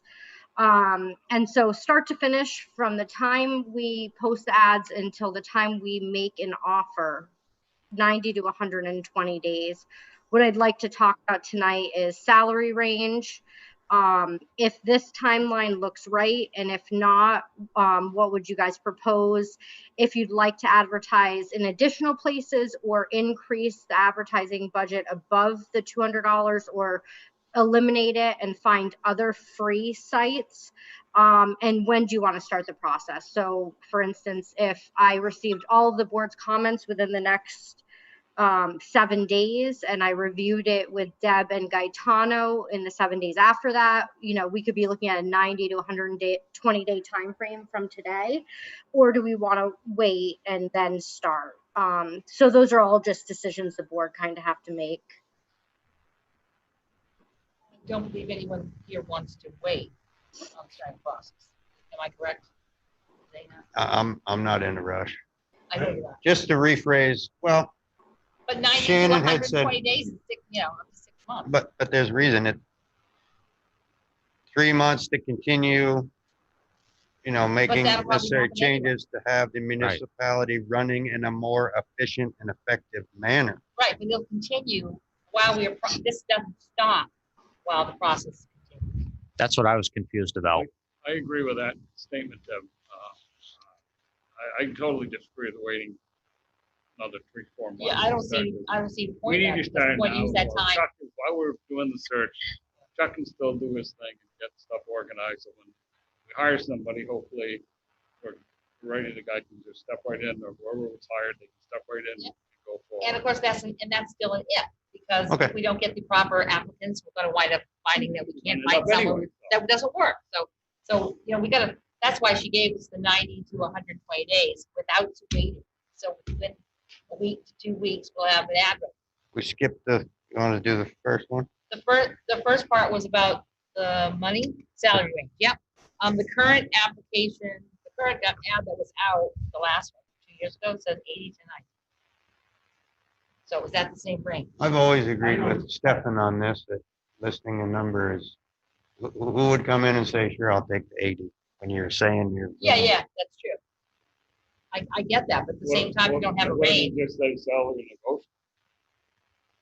I don't have a Don't put a problem with that. number. Right. That way you can start where you want, and then sometimes it does bait the hook a little bit if you put a number out that's true, but on the other hand, you could wind up with an applicant who seems perfect, and as soon as you offer them something, they're gonna go, "Get out of here." So what do? Yeah. I've had Well, then comments. you would negotiate with them if they're the perfect candidate. Yeah.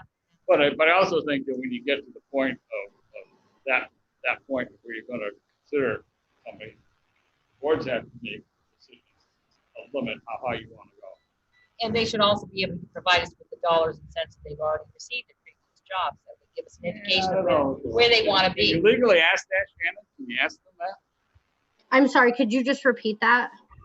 Can you ask candidates what they were paid at their last job? We Yes, can you ask can. them I know whatever I do. we can ask them whatever No, we like. We could try though to start in all of our postings just to say that salary is competitive and based on experience and education. See, my problem here Somebody's laughing. has been, we've advertised between here and here. And you know, we've started up here and we advertise it between here and here. What I like to see us do is we start here. And if they're as good as they say they are, or we think they are, then we'll work about going up. But we don't advertise between here and start here. Oh, of course not. And that's what's happened over the years. It has. They come in and they expect the top. You know? Well, I don't have a problem with changing it to, salary competitive based on experience. I don't know if you want to say competitive, because I've heard lots of bitching about that. Sorry, excuse my French. Well, what's the consensus? I think that the way you term it, you could say, competitive salary for the qualified candidate, or however you word it, but just not listing a number. I'm in Without a favor. number. Okay. Okay. Sounds like we're all in that area. Yeah. What about Susan? I haven't heard from her. Susan? Yeah, I was just gonna say, anyone who applies is gonna look at our town budget and see what we put in that budget line. There you and they're go, gonna- yeah. gonna get an idea. Okay, that's great. That makes sense. I They do should. think, I do think, having a salary range in there, in the ad is appropriate. But I would probably do maybe 75 to 90, just to give a little more room on the downside. Well, I mean, But I think if we want to be realistic about getting the kind of a candidate that we would hope to get, I think we should put some numbers out. Well, then the only number we could put is up to the amount of money we budgeted. No, you don't have to do that. Well, that's realistic. I'm not gonna put a number higher than that. Well, If we got 45 on one side and 45 on another, whatever it is, I don't know the exact figure. That combined number is it plus benefits. That's the max we can pay. We aren't going to guarantee up to that amount. Well, I think the name of the game, our job is to fill this position with the best candidate we can. And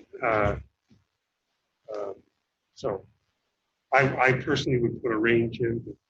You're the only one who's actually saying that. Okay. So it looks like it's going to be about a number at this point to see if what we get. If we don't get enough candidates, we might have to run it for another 30 days. And then we can, change the ad. Does that make sense, Shannon? It does. I can also, depending on how many applicants we get, I can touch base with Deb and Gaetano 15 days through the process. If we're not getting good results, we can go in and edit those ads where they're already posted. That sounds good. That works. And by then we'll have both have had board meetings so we can, during the month, so we can think about that and pick a number that we can use. Any applicant that's worth his salt or her salt, the first question they'd say is, what's the salary rate? I'm telling you, this is not a time to be subtle. I can't believe that I'm the only one that thinks that appears that way, but I mean, if that's the most important, well, I mean, if that's the most important question someone would ask in an interview, I don't know if you're looking at the right candidate. They're going to ask that before they even think about an interview. Okay. They're going to go look at our budget. They'll know how much. Say my ad did not post the salary range when I applied. Yeah. It said based on experience and education. I'm also worried, Deb and others, that if you post the salary range, you're going to scare people off who think it might be too low. Right. There's that too. So I think that's a problem. So bait the hook with bread. Yeah. I see both sides of it. Yeah. I see, part of me says that I agree with Jegs, and that could save you a lot of headache and time for eliminating people from applying right from the get-go because they've decided on that figure and it's not going to work for them for whatever But reason. again, as Shannon just said, they should do their homework and I know, look I at know. what our municipality pays. You know, and go from there. Before they actually jump in the water. We'll try. We'll give this a try. Let's see. She wants to know if the timeline looks right. Have you folks looked at that?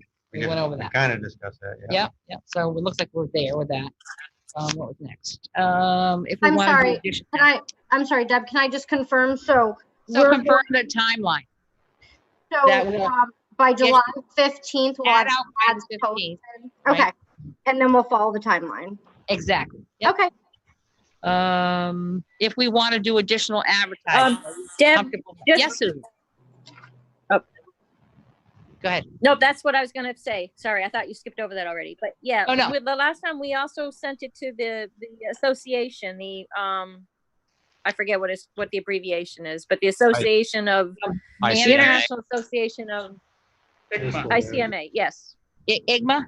ICMA. And then ICMA. that did cost us. Yeah. Shannon, find out how much that costs. Okay. What we get from there? Candidates from halfway across the country. Yeah, we do. Get a Not few around the necessarily. state. Yeah, we did that the last time. We had people from Texas, Michigan, with it, whatever. Guy from Air Force One and the girl from. But at least find out how much it is, so we can know that before next week's meeting with when the select board has their meeting. See how much that is. Okay. And that's do you remember, Susan, if that was expensive? Probably was. I don't remember. Sorry. No. Okay. It's just job description. It's a job description that we previously had from 2 years ago. So we're going to be reviewing those materials and sending them back to you, Shannon. Yes, that's correct. So we'll send comments back to Shannon. Within these. It looks like it's about anywhere from, depending on what you want to do, $100 to $600. You know, $100 to $600. yeah. So entry to mid-level is 100. If you're looking at senior management, department heads, it's 300. For a manager, it's looking like it'd be about $600. Okay, so it's about 600. So what, for 30 days? Yes. For 30 days of advertising. Is that something the boards want to do? $600. That's, I mean, it's a lot. It's a lot less than if we advertise in local paper for a month. What is this? This is the international City managers. Get candidates from manager. Illinois and. I would recommend advertising on if you want to pay for additional ads, to put it in the shopper and to advertise on Facebook and pay, which all of that together would be less than $250 before I did like an ICMA. We want to do local advertising. That's another way. I mean, you're going to do VLCT, that's free. Website's free.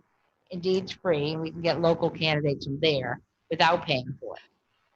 I think managers are going to be looking at the professional organizations first. Yeah, so then we do that as well. But I'm simply saying, as far as locals concerned, instead of paying for the shopper and so on and so forth, with these websites, I get applicants off of Indeed. I get applicants off of my Facebook page.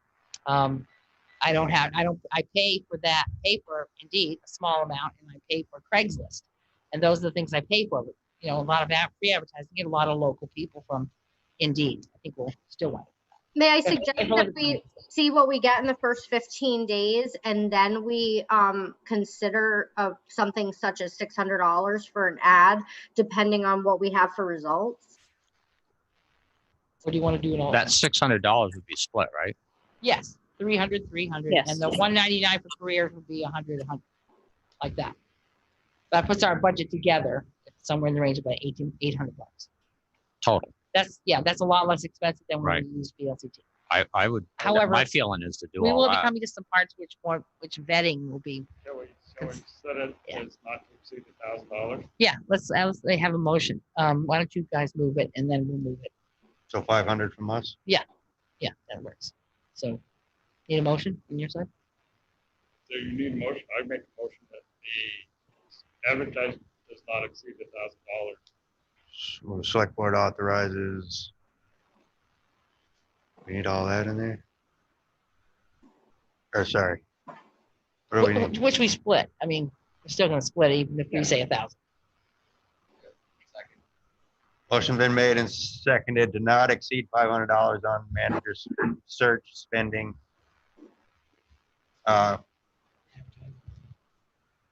Advertising. All those in favor signify by saying aye. Aye. Aye. Okay, village. Oh, thank you, Sue. Need a motion. Make a motion that the budget for our managerial search, the village/town not to exceed $1,000 For advertising. for advertising. Is Yes, it, Second. I'm sorry, that's 1,000 altogether, right? It's 1,000. No. They said 1,000. We're saying 1,000. It's 1,000. said 1,000. Did you say 500? Our motion was for No, he said 1,000 for both boards. So it was 1,000 for both boards. If you amend your motion. And the motion was 500. It was for 1,000. I heard you. No, Peter's motion was for 1,000. Is that what it said? He said 1,000. Yep. And you just said the same thing. 1,000. But the intention is that between the both of us, between both boards, we only spend $1,000. Right. Okay. Okay. You got that, Jan? Yeah. Okay. We haven't moved it yet. So wait, did you have something? Or Jeff? You seconded it. Okay, second. Okay. Any further discussion? I have a question. Okay. here So you go. back to, so that this is going to include the ICMA? Yes. Okay, Yes. just wanted to clarify that. Definitely. No, this is from April 16, 2018. but- Yes, it's and the we're old doing one. it in-house. We're not gonna have the ad. No, of course, that's VLCT, all, it's gonna we come gotta here. change all that. Yeah, It's all no. gonna come here. It's gonna come to Shannon, Human Resources instead of VLCT. That's correct. Anything further? You all set? All right. All those in favor of the motion, please signify by saying aye. Aye. All right, we have that unanimously. So that's it on that. Next item was when to start the process. I believe we already said we want to move right away. So we're going to get you back comments on the application, excuse me, on the By Tuesday of next week. by Tuesday of next week. Okay, so requirements and the ad, both of those things by Tuesday of next week. Everyone gets that. Yes, Peter. I'd just like to make a few comments here. I don't know if anybody's read this. Started that. Yep. Oh, yeah. Look, Go it's over from to Icky. page 6, very last paragraph. I think this board needs to decide a very short list of criteria. What we're looking for, or both boards can decide on. We don't need to use the statute of responsibility until you get down to your final candidate. And you can imagine, both boards need to decide what they want to see in the manager and move forward from there. We can't decide on what we both want. We're never going to get anywhere. We're going to be right back here in a year and a half, 2 years, doing the same thing we're doing now. And that's exactly what is stated in that last paragraph. What page? Which paragraph are you talking about? Page The 6. First column or last column? Page 6, key elements of recruitment framework. Major decision point development. You go right down the bottom of the page. Okay. It says, unless the governing body can come to a consensus on this criteria, Oh, yeah. it may be difficult to find the right candidate, and on and on. Mhm. So there's where the problems lie, and I think. We can't agree who we're looking for. You can put anything out there for responsibilities. You're never going to find the right guy. And I Or think gal. what you need is a very short list, maybe 5 criteria to look at. I've already sent mine into Shannon. No primary reasons on how I did it. I just, stuff I thought about. And that way, it's a very short list, pick up 5 criteria, they can send them on the mission, Find somebody that matches those criteria that we've all agreed on. We all want to see these particular, not in any particular order, but this is what we want to see. They can find somebody that matches that, and we can go and dig further. I also agree with Jiggs in your comments in the last meeting about having a public person, somebody from the public. Even if it means that we get together with Shannon and Chuck, say, for a member from the select board, a member from the trustees, a member from the public, and those two, hash it out, figure out, see what the public wants to see too. That way they can't say they're being neglected. Well, we did that the last time. Yeah. See what we got. You said, your comment was you neglected, you refused to, you didn't even pay attention what the public wanted. That was your comment. No, So if- no, it wasn't my comment. Wait, where was that? That right there, you said it. We had a lot of public. But anyway, people I'm on not the gonna board. argue that. Though. We're gonna get into debate. No, I don't want to get into that, but for all 9 of us Yeah. to check, to find one person that we all agree would be the perfect citizen to be on the board, that's not on the committee, that's not necessarily gonna happen. Harder than finding a manager. No, I don't think that's what we mean. I don't think that's what we mean. I think we're working, I'm working on the police search, okay? And, we're at the stage where we're hopefully getting applications and Tomorrow's the last day, isn't it? So I'm now collating. Today was the deadline for members of the committee to submit questions. So I'm going to go through and I'm going to come up with questions, okay, for our next meeting. And the other thing that I'm going to present at the next meeting is the 5 or 6 criteria on which the members of the committee will rank each applicant. And it includes things like leadership, vision, working with people. But the key is to have 5 or 6 criteria where each member of the committee, rather than saying, I like Joe or I like Mary, this requires people to rank them on these characteristics. And we didn't do that the last management search. No, I think we did some kind of grading system. I remember that was done, but not on a bunch of criteria. We didn't do it like that. Yeah, no. We didn't do it like that. And I think that Didn't listen to the committee either. That's true. well, that's still up for debate. Okay. Doing it the right way. Well, set out a set of criteria you want to see in a person. And then everybody has to somehow come to agreement. You're not going to find the person that's going to fit every stinking thing you put on that criteria. But you get the best you can and try and get everybody on agreement that that's what we want to see. You can't have somebody saying, I want a finance person, the hell with what he can do. He doesn't know anything. I want a person that can handle management, doesn't know anything about finance. We've been through that. Yeah. So let's move, let us have learned from our mistakes and move forward in this new process. Shannon's got the Hopefully we lines have. that I've sent in there and that. Okay. And we'll You know, all the do the other same. weird thing is, go back to there's another page 4, I think it is. It says in-house method recruitment. Kind of interesting paragraph to read on. Is that for 8? Yep. There's a lot of Because it information. does mention exactly what you brought up, that the other comment in the last meeting was that the governing board should see all the applicants, not the final, Not just the final one. not the final ones that they're designated, because I've never seen an in-place I've ever worked with employees. pick their boss. And I asked Shannon to rank them, but still give them all. I agree. That's. I mean, I go along with the in-house concept, but to have the employees narrow the field down for the governing board who's going to do the hiring. Yeah. I think is off base. Yeah, you don't need. It's weird. You don't need to give the keys to the fox or the hen house. So I think we've done well. Get your stuff into Shannon by Tuesday, so you can move forward on the ad and get that going. Yes, I think they can do a good job of filling out the real outsiders. And never, I mean, if they have 30 applicants, 15 of them are out in left field. Yeah. Right. We don't need to look at those, but they think when it gets down to the last 15, maybe we should be looking at all. Look at all, yeah. But we may see something in there that they're overlooking. Right. And I think that's where we need. Yes, Gaetano, before we move on, yes. It's my turn. Yeah. So we advertise a lot more places and spent a lot more money the last time, and we received 21, of which 8 were qualified. So these numbers of 15 and 10 and 30, I think we have to be realistic here. And, we can't keep comparing to what we've done, and no one would ever agree on the same qualities of a manager.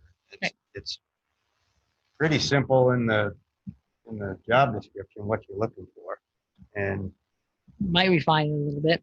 Finding that person is going to be the tough part. So I'm not expecting 30 applications This and time. 15 qualified candidates, perhaps, with what we're searching for here. Okay, so it looks like we covered that. And we'll move forward. Reviewing, I'm sorry, did someone say something? Was that you, Shannon? No. Deb, I have something, just a question for Shannon. Is it possible, as the applications come in, to go to an email address that we can all access remotely and with a security code? And that way you don't have to deal with paper, because some people might be very sensitive also about this data going out, about applying for a job. No, that's a great idea. So what I'll do is I'll have an email address opened, and all of us will have access to it. All right. Good idea, Sue. That's good. Thank you. We also agree not to do anything with that. That's confidential. It is confidential. That's important. Everyone We understands maintain that. Right. While we're in the process of every setting the meeting is contract. confidential. Every interview, Yes. the candidates' names, all of it. Everyone's aware of that. Once we That's start all this confidential process, information. all of it. Review agenda items for the next joint board meeting, which I think is not until, I don't think we need to do that. It's not until, is it August, September? Not until September anyway. I'm sure stuff will come up in the meantime. Review, and that should have been there. Review and approve orders, bills, and warrants, because we did have to sign all of these. Move to approve. Seconded. Yep. Do we have to do this separate? I guess so. So go ahead and move yours. I was just, I knew this. What? Select board, Because we haven't seen them in a month. motion been made and seconded to approve warrants. All those in favor signify by saying aye. Aye. Okay, trustees, we need a motion. Aye. Did you see them, Sue? You get a chance to see them all? That's right, she didn't. She's not here. I saw the ones that were sent by email. Okay. Were there more? There's a lot. There was some from April on. Wow. I move to approve orders and warrants. Okay, a second. I'll second that. All right. For the discussion, all those in favor signify by saying aye. Aye. And I would like to see these at least once a month now, so we don't have to do this again. They get behind that. Also the first time we've all met together. That's true, but even independently, these haven't been at each board meeting for village and select board in a while. And Staff. probably that they've stacked up. Yeah. Staff had been working. Staff's been from really home, good. so Yeah, so that does make a problem. moving forward. All right. Excuse me? All right. Okay. Hoorah. Other business. We'll start at this end of the table. Wade? I don't believe I have anything tonight. Jeff? Okay. We're all set. All right. And I guess I'm all set too. So, Gaetano? I'd like to announce quickly that the issue about cemetery mowing has come up, and some changes were put into place that have since been undone, and the mowing will go back to the way things were. Good. So make sure the cemeteries are kept in proper shape. Peter? Ben? Susan? I'm all set, thanks. Okay. All right, then. There was a need for an executive session, but I don't believe we have that documentation, Shannon. Shannon? I'm sorry, what was that? That had to do with merits. Oh, yeah. We were supposed to get that, but I haven't seen it. So perhaps we need to put this off to individual board members, board meetings. So one for the select board, one for the village trustees in their next meetings, please. Sure. Okay. All right, so there's no need for an executive session. I'd like to hear a motion to adjourn. So moved. Second. Okay. I think we can do this all together. All those in favor, please signify by saying aye. Aye. Thank you, everyone, for attending. We are done.